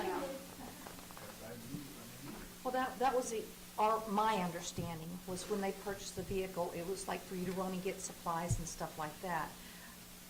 We, citizens, at least myself, was never told it would be for you to drive back and forth home. So there's a misunderstanding somewhere along the line. When the car was purchased in 2019, I was allowed to take it home. When I moved out of town, I personally made the choice to, weekly, once or twice a week. I put an average of about 4,000 miles a year on it. So I feel like I have not taken advantage of that. There have been times when I've driven at home and had to go through Monette on my way to pick up the water heater for the senior center. Now that I live even further away, it might be once or twice a month that I drive at home. I've never been told I couldn't. I just felt like it wasn't fair to the city. But then I felt like the benefit was taken from me without an opportunity to explain, look, I want good for the city. I'm not going to take advantage of the benefit that was given to me. Well, that's understandable. If you were told that that was a benefit, then I understand. It's just, as a public, we were not led to believe that. We were thought it was to run back and forth to Sam's or the Walmart, somewhere like And that. I do all of those things. Yeah. But I try very hard when I am making a trip to do it so that it benefits the city financially, not just for my benefit. I appreciate having that as a benefit, so I didn't want to jeopardize it. So when we made that comment last council meeting, that nixed her ever being able to pick up something on her way home, drive home, and then come back. or those things. Or go to Sam's because she can't be in town. She brought important documents to me, and we all wanted to sign one Yeah. day that had to be signed that day, and I was at work. Thank you for explaining that. I appreciate it. A lot of times the citizens just do stuff that they don't bother to find out what's going on and ask questions. Seriously? Yes, true story. And as I've apologized already several times, I want to apologize one more time in public for passing over that discussion and not taking the time to really concentrate on it.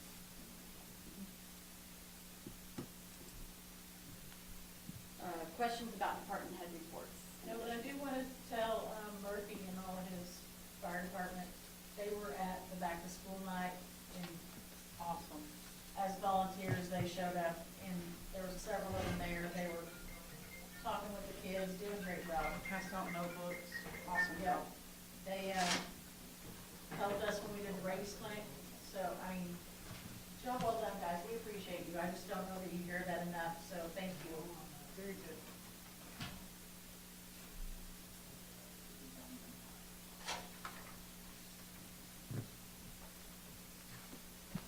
And with that, can we approve the department head reports? I'd like to make a motion that we approve the department head reports. Okay, Doreen has made the motion to approve the department head reports. Gabe has seconded that. All those in favor? 4-0. Okay, moving on to a request for purchase. Victor's not here, but Lance is here in his place.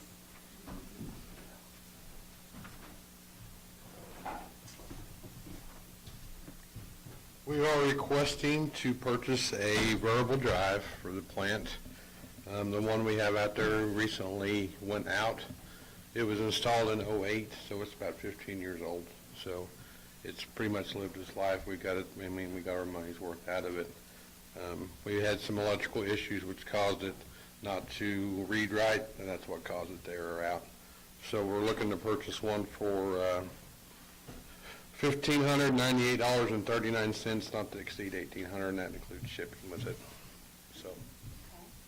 And is that's your second request? You got a request? the first one is a grinder. We've had some issues with the McKinley Street grinder up on top of the hill. Just a quick question. How often do you find panties in there? Quite often.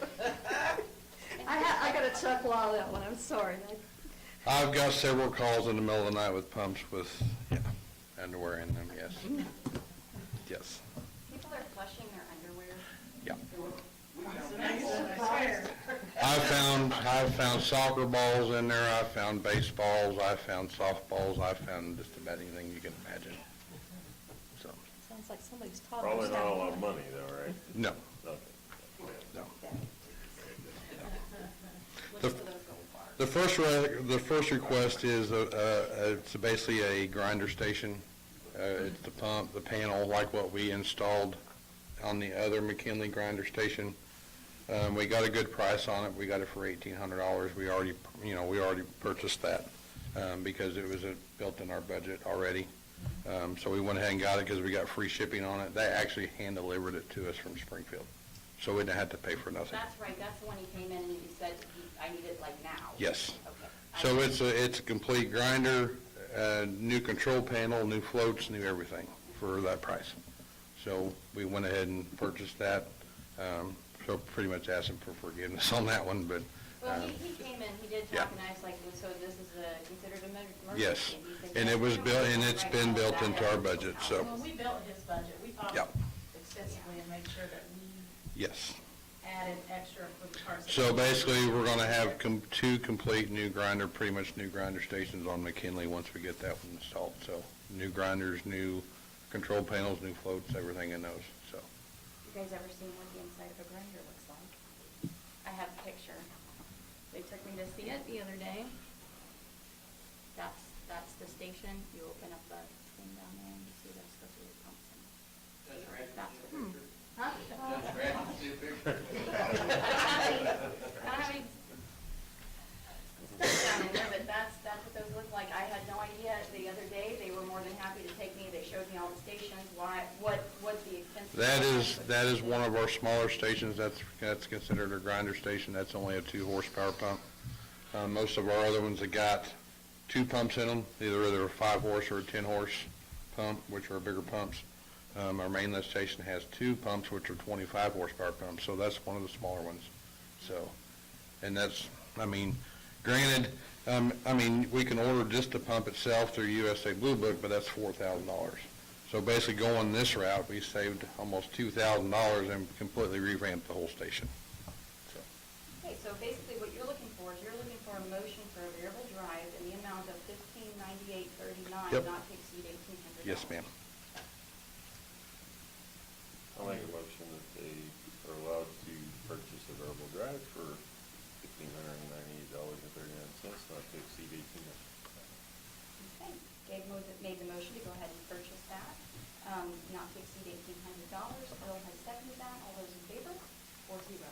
Thank you. Thanks for the education. Thank you. Not flush things down your toilet besides bottling it. It costs us all money. Okay, Chief Kinberg, good dress, Officer Abruzzo, Sergeant Brandstetter, and health insurance.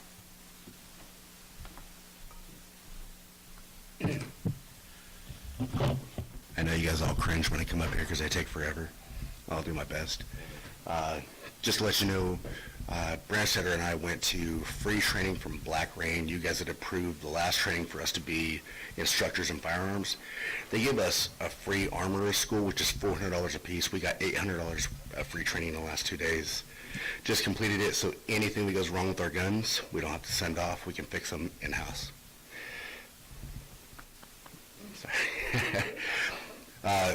Main reason I'm here, I've got finally full coverage. You guys have been asking for 24-hour coverage. We've got it with the exemption of occasional sick days, holidays that we'll try to cover the best we can with everybody filling in with each other.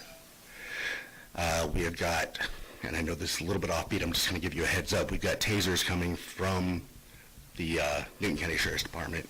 We go Thursday for everybody to get qualified.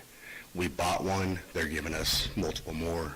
Don't know, it's an undisclosed amount, but it's free tasers at $600 to $700 a piece, plus holsters and everything. They're really helping us out. Newton County has really stepped up to help. What I've got going is we had hired AJ Abruzzo back full-time to fill the spot. It was kind of an emergency deal. I talked to the mayor. Mayor said, let's do this before we lose the opportunity, because our applications were very slim at that point. We did hire Abruzzo. He's been working great. He's doing a great job. He's stepped up. Mayor Conway is doing a lot with the abatement, and Abruzzo is familiar with the abatement. He's willing to take it over. He's asking for a little bump, which in our stepping stone of our pay scale, anybody that has a title or a special title gets an extra 50 cents. So I'm asking, honestly, quite a bit here, and I'll explain it.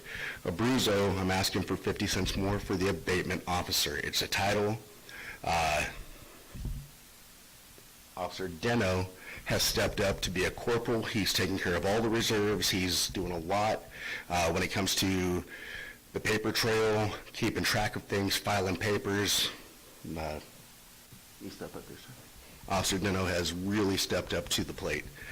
Without him, without my crew, there would be no Granby Police Department. I feel we're doing a great job. Abruzzo would like the 50-cent raise. I'd like to get what I call Corporal Deno now, a 50-cent raise for being corporal. And Sergeant Brandstetter is taking over the evidence role that Officer Dooley had, which she had got a 50-cent raise for. We've since not had her employed. So Officer Brandstetter has worked with county's evidence officer and understands the process. Things are going really smooth, and I'd just like to get my people the raises that it's on our pay scale, but that I think you guys would probably agree they deserve. They're working their behinds off. What's their current rate? And that varies. I'm going to have to I let, think mine was like 18, I can go to the other truck, it was like 18 something an hour. it was before the change of the pay scale. So I think you were at 18, he was at 18.75 an hour, and I apologize. He had to jog my memory. I've been in training for the last couple of days. Brandstetter has the sergeant pay. He's at 19.20 an hour, so it would be a 50 cent an hour raise for him, I'm sorry. Then we've got Abruzzo, who at hiring rate after we had looked into it, with his degree and years of service to Granby, was $17.55 an hour, so it would be a 50 cent an hour raise for him. We're also missing one big link that keeps us all together and keeps us from going crazy, and that's Catherine McFadden. We have brought up, it has been brought up in the past of giving her a raise, whether it be a fuel stipend or fuel coverage or just an overall raise, talked to Catherine, and after we've discussed it and she's looked into the money that she puts in and the fuel and everything, she felt that 300 extra a month would be adequate. Again, that's completely up to you folks. Everything is, but I think everybody on my department is doing a great job. We've changed the police department completely, and I'm asking to just follow the steps that we've got. At that point, in the next 2 weeks, I'm supposed to have a $1,000 raise per my contract. You guys will give my people their raise, I'll waive my $1,000 and pretend it didn't exist, I'll sign a new contract. I want my guys, I want my people We are his guys. to be paid adequately, and if I have to lose my $1,000, it's not that big a deal. I'll just sit and drop in with the sign. Something I want to add that you said about Catherine. There's times that we've been out, we're trying to deal with dogs, and we try to deal with the dogs. It takes up time. I was on a call for 45 minutes trying to find an owner of 2 dogs. With Catherine, it's just like, hey, I make a phone call, and she's there, she takes care of it, and I can get about my business of patrolling. I've called you at 2, 3 in the morning, I think, a couple times. Hey, I've got 2 dogs I need dealt with, and she's there. Not to mention, if we show up, the dogs growl at us. When Catherine shows up, they lick her. I don't know what's going on with that. She has treats, we don't. So those are my suggestions. Most of them are already set in our hiring scale or our pay scale. Catherine's is not. But if I can plead with you guys in any way, again, I'll give up my raise to help in any way I can for the people that work with me. Not for me, we all work together. So if the other one's already set, why would it not just happen? Like, why would we have to? The only approval that really, and that sounds rude, but the only approval would be the abatement officer, because that's not, it is a stepping stone, but it's not on the scale that we've got. So the abatement officer is going to be helping Mayor Conway in multiple things, as well as code enforcement. So it's kind of taken on a big step, because they're taking not only calls for service, but going out and checking the neighborhoods and making sure everybody's keeping track of their yards and keeping track of their houses. So in my opinion, it may not be corporal, it may not be sergeant, may not be evidence officer, but it is, in my opinion, an extra step, something that is going to require extra time and extra attention. Yeah, Jamie was privileged that one night we were doing some abatements and got a call. Yeah, you were giving me a ride around to some places. It's better to ride with an officer, and you got a call, so I had to sit in that car. We were the first on the scene, though. Yes, ma'am. We did a good job. Thank you. Well, you did a good job, I sat in the car. Well, thank you. I sat here and I calculated it up, so I know the officers sometimes work more than 40, but just on an average 40-hour work week, per person, that's $20 more per week, Okay. which would be 3 officers. Yes. All 3 officers got 50 cents per hour, provided it's 40 hours. That's 60 per week. Am I following right, guys? So per month, if you multiply that by 4, that would be $240 extra a month out of your PD pay. Yes. To be able to cover that. That's only provided if they work 40 hours. Yes. Not including an increase of Catherine, which you were saying 300, so that would be an increase of, at the very least, $540 per month. Sure, which Catherine wouldn't get overtime, that would just be her straight pay, yes. So basically what you're asking for is a total increase within your budget of $540 per month. Yes. Which we have, in the budget, we have already decreased a lot of our spending. Luana, we're going to lean on you on some of this. I was not aware we were talking about pay raises, so I don't have anything to tell me. My first thought is the general fund is already, part of another fund.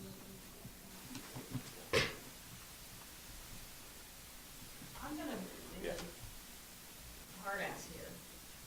We give raises once a year. Sure. Your department has had raises multiple times within the 6 months that you've been here. So at what point do we draw that line? Because Jim, your boys don't get raises multiple times a year, do they? One year. See, and I feel like, yes, I know you guys are working hard, I know you guys are putting your group together, but when you've set a budget, you need to stick with that budget and what we started with. I understand, but they haven't got raises. We have changed, and you can laugh, You but... can call it, no, they're not getting raises, they're getting a wage increase. No, ma'am, that is not true. What they're getting is what they were going to get. We just waived their probationary period. That's not a raise, it was just a waive. They were going to get that money anyway, we just waived a few months. They're still getting the money they were supposed to get. That was Branson, correct? And duly, at that point, Who is yes. no longer with us. True. So you're concerned about Deno. Yes. Deno received a raise. All right. Deno has received a raise since you've been. It was just the probationary increase was it. Well, no, I was just gonna ask if it's listed into the pay scale that when you become a corporal or the other one, I can't remember. Yeah, sergeant, Or is yeah, it in yes, the pay scale that they should be getting the 50 cents? yes.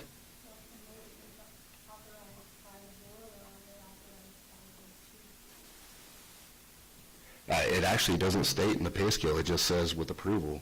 So I don't know if that's through me or through you folks. I just thought I'd bring it to you guys. I thought, okay, yes, that's what I'm doing. I'm not trying to be arrogant by any means. I'm sorry. Honestly, can't give an advancement without. Sure, yeah, I can give them extra work, I just can't give them extra money. Yeah. And I will state that the council discussed the hiring of the new employee. AJ is new to our force right now. We discussed that within our group, when we talked about hiring. The statement was made that a certain amount is acceptable to hire him on as far as the council is concerned. Okay. So, and he's worked with us for a long time. 6 years. Well, Oh, as a full-time officer, I believe we're coming up on 3 weeks to a month. I'm sorry, I don't remember the exact date he And started. so I will tell you this, I love AJ's enthusiasm on the abatements, and I love his drive, and he's really excited to help. But as far as, I personally, and this is no attack upon AJ by no means, but there was a set limit on AJ when we talked about hiring, and the council was very specific. Very much agree. That without an extra title is what I'm getting at. Right. And And we never waived any probation on him, we just said we would hire him this way. Well, technically, as far as AJ though, he falls under, because he's working for the city, the way it's written, right?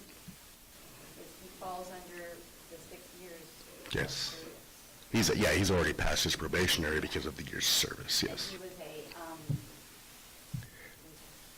He was a reserve. He's also worked full-time for the city, but because of his school teaching and other jobs, but he's never stopped in almost 6.5 years now. He's still been a constant employee. But as far as the abatement, I don't know if you've had an abatement officer per se in the past. I know that AJ was the abatement officer. I know he did abatements.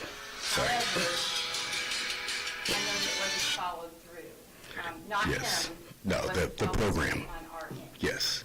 So I know he's eager to get back out there and get it started, but I would say that he's just starting. And I do agree, but he has a knowledge, a former knowledge of the abatement process. He actually wrote several of our rules and ordinances on the abatement, as well as did Deno.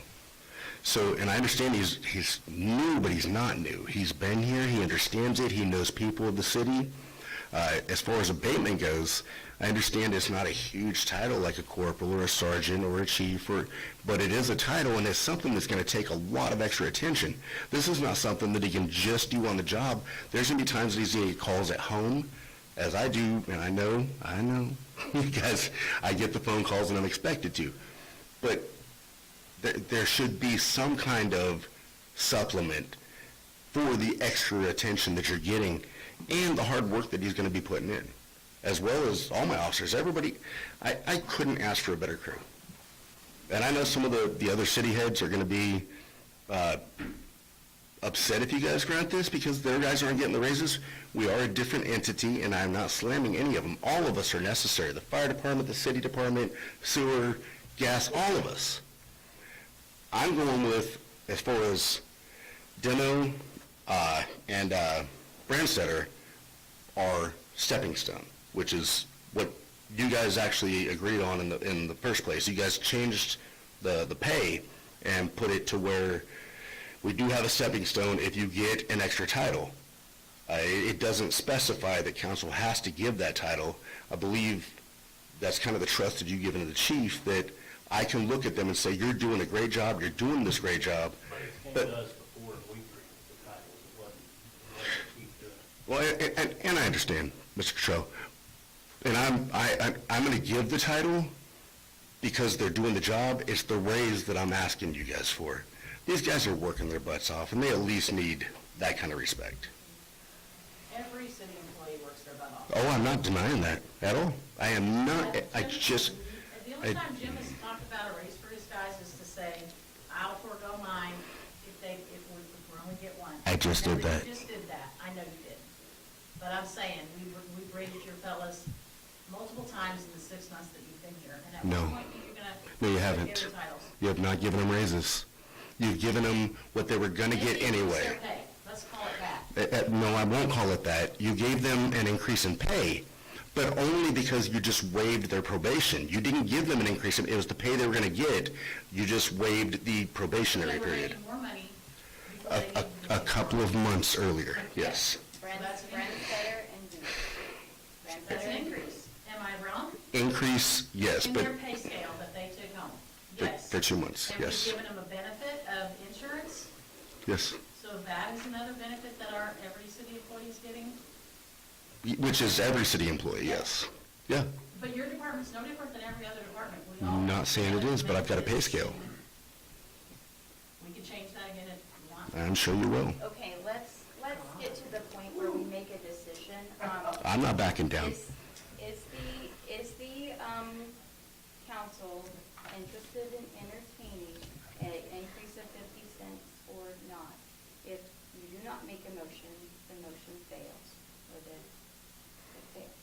If you make a motion, you entertain it. I'm just gonna say, I agree with that, I'm sorry, but, like, we spend a lot of time going over the budget, and then we spend a lot of time figuring out what we're doing with raises, and then we have a designated time we do that. And then now, we're trying to make a decision within a couple of minutes, and even, I just don't, like, it's not, and I hate to use the word fair, but it's not fair. Mr. Grell, I completely understand. Yeah, it's just not fair. It's not fair to all these guys. It's not, and again, I have not downplayed, and I've talked to all the chiefs. But, and I agree, you know, you guys do an important job, just like Murphy and them doing. an Everybody, important job. yes. And we gotta have them, Absolutely. so. Okay, we must move on. I think- yeah. Mr. Rico, could you please bring that back to us around the time when we start discussing budgets and the council will entertain? I will do my best. Okay, what was your question on health insurance? I believe it's going to be a null point at this point, but I thought we could get, since Abruzzo just started, we could get him at least the doctor, maybe not health insurance, but get him the doctor right at the start. He turned down a job to work for the school district to help us out. I'm just trying to help my guys. We understand. We understand. Basically, what you're looking for is to see if the council would be interested in placing Abruzzo within the physician's free market. Yes. Right now versus in 30 days. Yes, not the insurance, just the doctor. You're just talking about within our physician's free market. Yeah. So you can go to the doctor when necessary. Just in case. He gave up insurance for this job. At this time. Yeah. Council. I make a motion that we allow Officer Abruzzo to utilize the free market position at this moment. Okay, Doreen has made the motion to go ahead and place Abruzzo, Officer A.J. Abruzzo, within our free market position. Do I have a second? Body has seconded that. All those in favor? 4-0. Okay, we're leaving out a very important factor, and that's Catherine McFadden. Oh, I apologize. Catherine, there was also a question about Catherine as the dog pound, not dog pound. Animal control officer. Animal control officer, I apologize. I've got this. The animal control officer within our town, if there's any interest in giving a raise in stipend, she does currently receive $500 per month at this moment, less taxes, Sure. $213 every 2 weeks. Yes. I know this. We discussed this when we were talking about increasing the dog pound fees as well, so I don't know how that got lost in the shuffle. Yeah. We increased the dog pound, correct? No, but we also discussed. Yeah, this was brought up, like she's saying, it was brought up at the same time, yeah. So the fees for the dog pound Yes. was increased. Yes. So you're thinking that along Those those lines. fees will cover any increase that we Yeah. give to Catherine. McFadden's, it was kind of lost in translation, and not anybody's to do, it just happens, so. Gotcha. Okay. If anybody, then I would make the motion that we allow the $300 that was suggested and requested to increase Catherine's stipend. Okay, Doreen made the motion to increase Catherine's stipend by $300 per month. Do I have a second? Gabe has seconded that. All those in favor? 4-0. Okay. Awesome. Thank you, guys. Thank you very much, and I'm sorry if I was inconsiderate in any way. I love my team. We know you do. Passion behind what you do. Thank you. Okay, number 5, utility write-offs. Yeah, do not mention names. I do have a question about the business on here. Is this an active business within our community? Do they continue to hold a business license? It's the very last one on our list.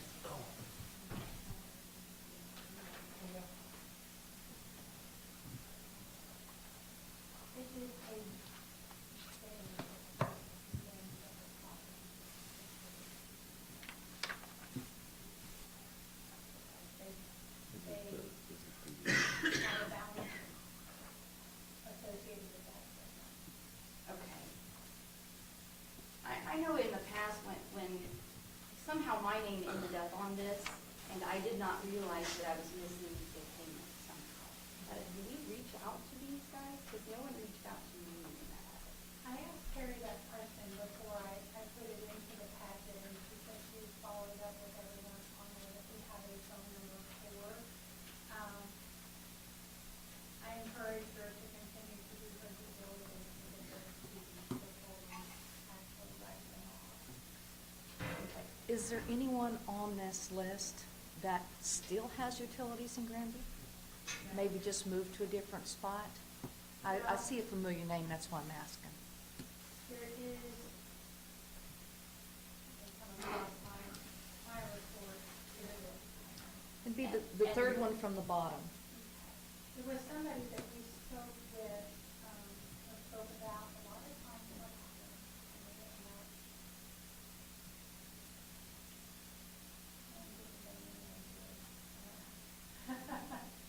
We'll have a change of maybe some new things. Every time that happens. I see that, yeah. Yeah. I'd say it's happened on here too. And it's not that we don't recognize it. So with the write-off, I'm not familiar with how this procedure goes, but if they try to come back, could we tell them that that is some, get their services back on, they would need to include this?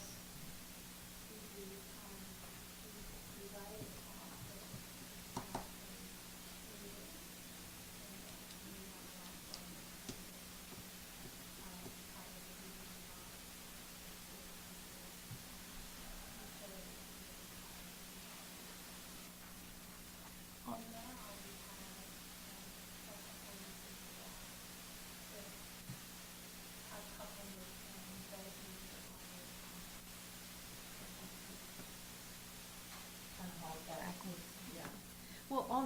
on the deposits, I see it shows deposits, has it been refunded to them, or are we holding it? Comes out of it. The amount in the column to the left that says total Uh-huh.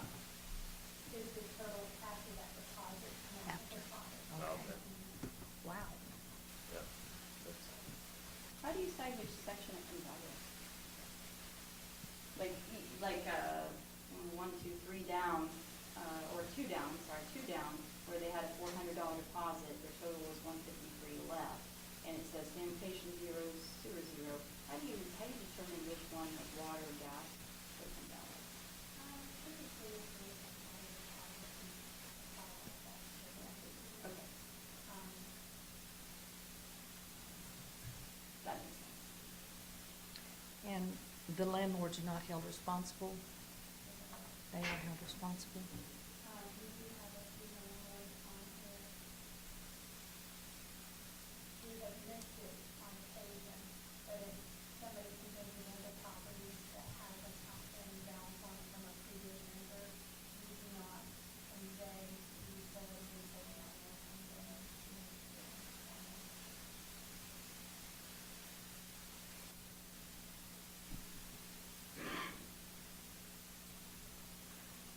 So you just need to make the motion to approve these write-offs? Yeah. Is that all right? I'll make a motion we approve these write-offs. I'll second that. Okay, David's made the motion to go ahead and approve the write-offs.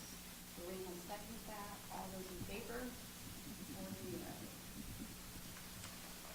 Okay. And now we're on to, during department head meeting the other day, we talked about the goods, the bads, and the uglies of the citywide cleanup. Quite frankly, I had a good time. I really did. I liked it. But I would have to say that August was a poor choice. It was a little warm. So. One of the hottest months of the year, wasn't it? Yeah, I don't know whose genius idea that was. But we're thinking April 22nd and 23rd for next year. And maybe perhaps doing a second one on October 21st and 22nd. So do a spring cleanup and a fall cleanup. What's your thoughts? Were you less than that in the closets and the floors, how would you just do? That was unnecessary. The way I broke it up, there were some days where we were done by 9. And then other days, there was really one day we were done about noonish. That's when we went off. Like 11:30. Yeah, and I think you guys even picked up a little bit after we ate. I think you missed something, went back and got it. But really, 2 days would be sufficient. And it is, cost-wise, it's smarter to break it into 2 days instead of 4. We learn as we go. So, and basically, do you guys want to offer it 2 times a year? The city workers were phenomenal. Tim even pitched in one day, came back with water, so I've never been so thankful in my life. Jim, he just jumped on couches outside. Yeah. He's a safety net for the mayor. It was kind of fun. I told you we should just put those couches right in the park. It would be flat. So, but it was fun. So. And also more stipulations added. Yes, I need to specify that if it can be bagged up, it needs to be in your trash can bagged up, not really. No move. No loose trash. And I will convey that a little better. And all in all, we had, we rejected 6 tires, triple candy thing.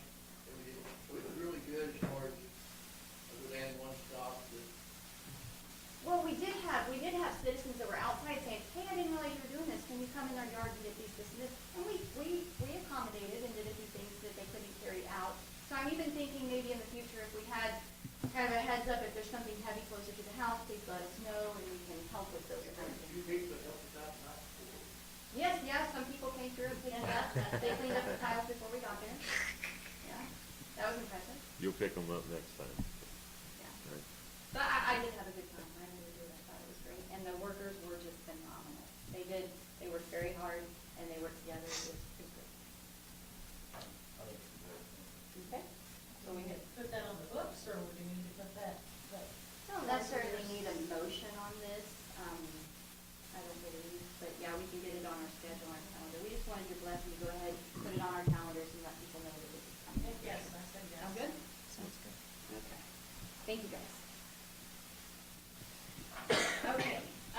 7, ordinance 912. And these have all been posted with the exception of 913.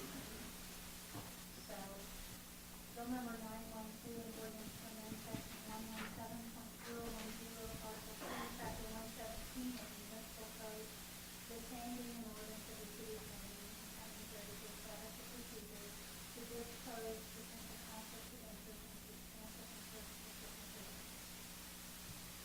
So conflict of interest for one who has access to the ordinance of the county, up to over $1 million.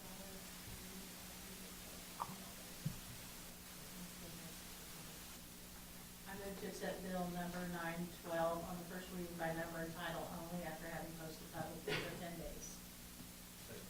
Okay, Doreen has made that motion, Bill has seconded that. You want a roll call on that one? Yes. Okay. Gloria Pike? Yes. Bill Fitzgerald? Yes. Dave Carroll? Yes. Bobby White? Yes.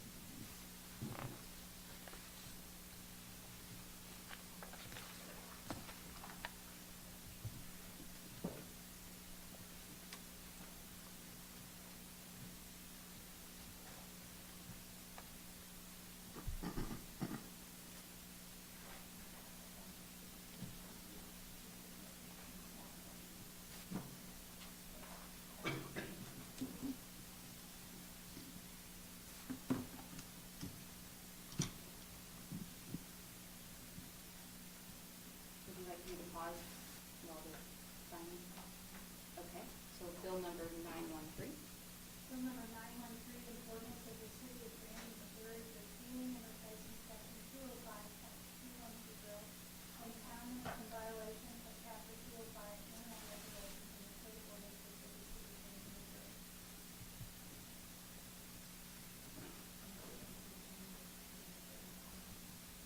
I'll move to accept bill number 913 on the first reading by number and title only, after having been posted publicly for 10 days. Second. Okay, Bill has made that motion, Dave has seconded that. Roll call, please. Gloria Pike? Yes. Bill Fitzgerald? Yes. Dave Carroll? Yes. Bobby White? Yes.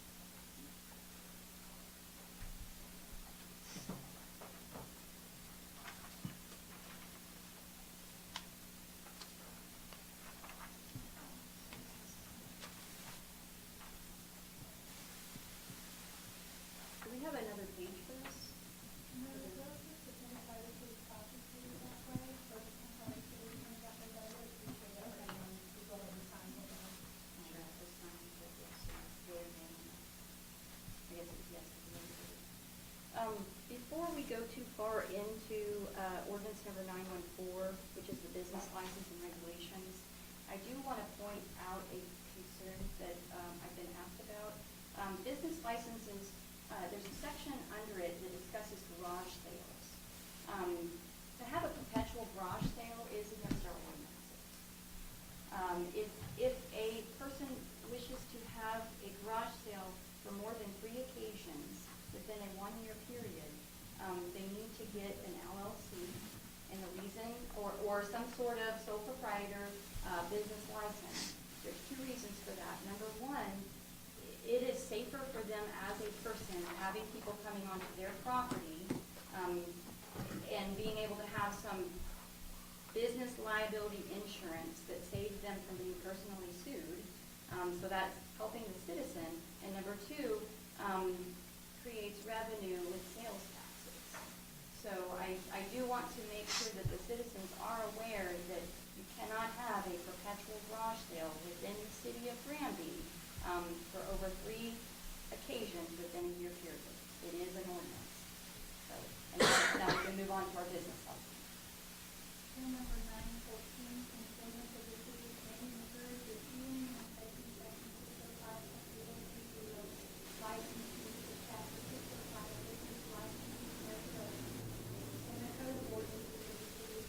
Grandview, Missouri. I move we accept bill number 914 on the first reading by number and title only after being posted publicly for 10 days.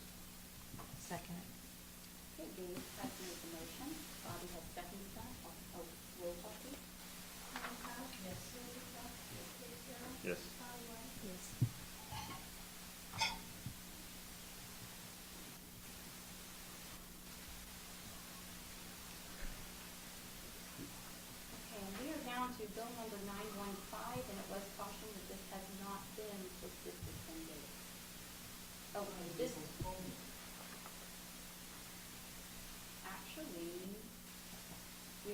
we are not passing this bill tonight.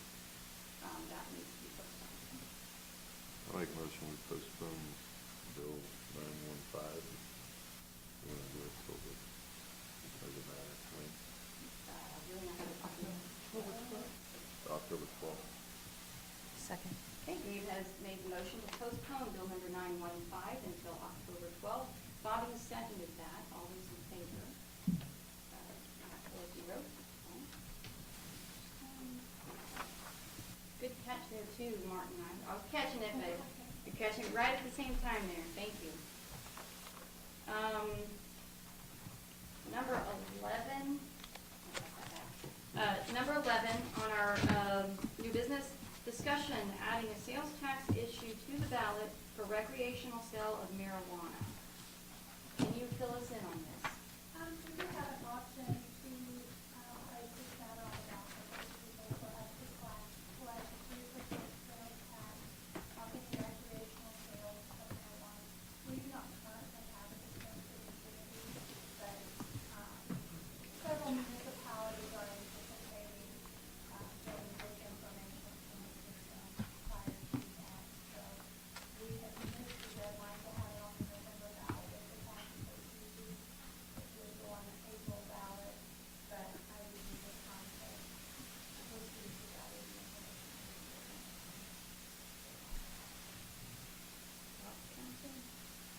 My thoughts are let's do it. Same, if they're gonna bring it in, we might as well get the tax off of it.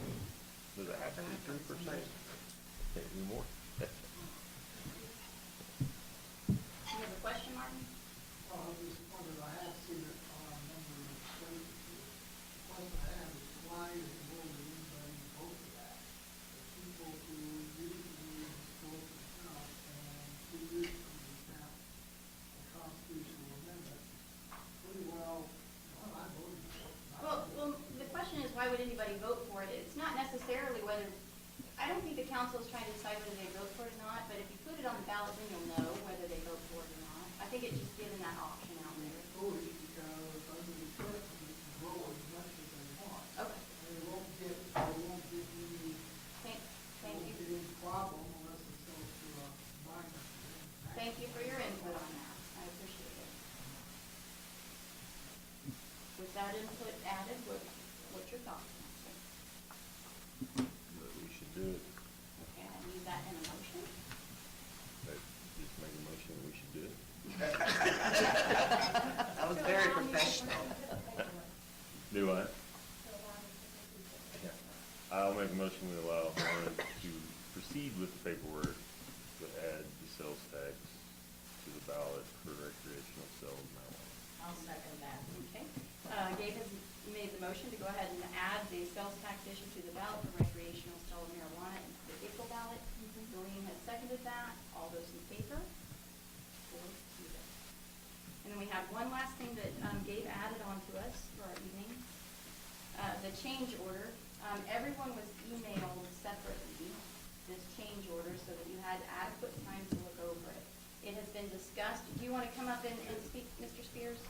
I know it was discussed several times. I was a little surprised to get the change order because I was like, I thought we already discussed this, but we want to make sure that we're voted. Yeah, voted. there's, the change order came about to provide for a reinforced concrete storage tank in lieu of the glass-coated metal tank that we had originally specified. We were advised by a number of the contractors bidding on the project that the people that manufacture those tanks were not holding their price beyond the bid date, and that one in particular said they couldn't get to the job and start the construction until 2024. And after discussing the predicament that the contractors were in, we decided that we might consider a reinforced concrete tank in lieu of.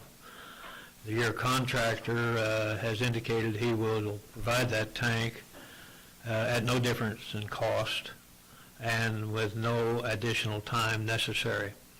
The provision is that he can start that immediately, and it will enhance his scheduling of the completion of the work that he has to do. but it's been designed, I've given it to him. We have been in discussion on it. He signed the contract, the change order. I signed the change order. I need the city to approve and sign the change order, and then we get concurrence by rural development as a part of the protocol that we have to go through. That's it, basically. So we basically need the council to approve giving us the right to go ahead and sign McClanahan, that's his name. No McClanahan's. McClanahan's change order, and that way it will reflect into our minutes and we can get reimbursed by USDA. Right. It'll become a part of the project. And does the $1,071,000 No, that was not, that was the difference in the increase, and that was what we were actually awarded as a grant. That's what you're saying. But this has been discussed several times. Oh, The yeah. council was already aware of this change order, so it came as no surprise. Right. We just need a motion to reflect within our minutes so that we can turn it into USDA to get reimbursed. Make a motion that we approve the change order that was provided for us. Okay, Doreen has made the motion to go ahead and give us the permission to sign the change order. Bill has seconded that. All those in favor? 4-0. Thank you, sir. Thank you.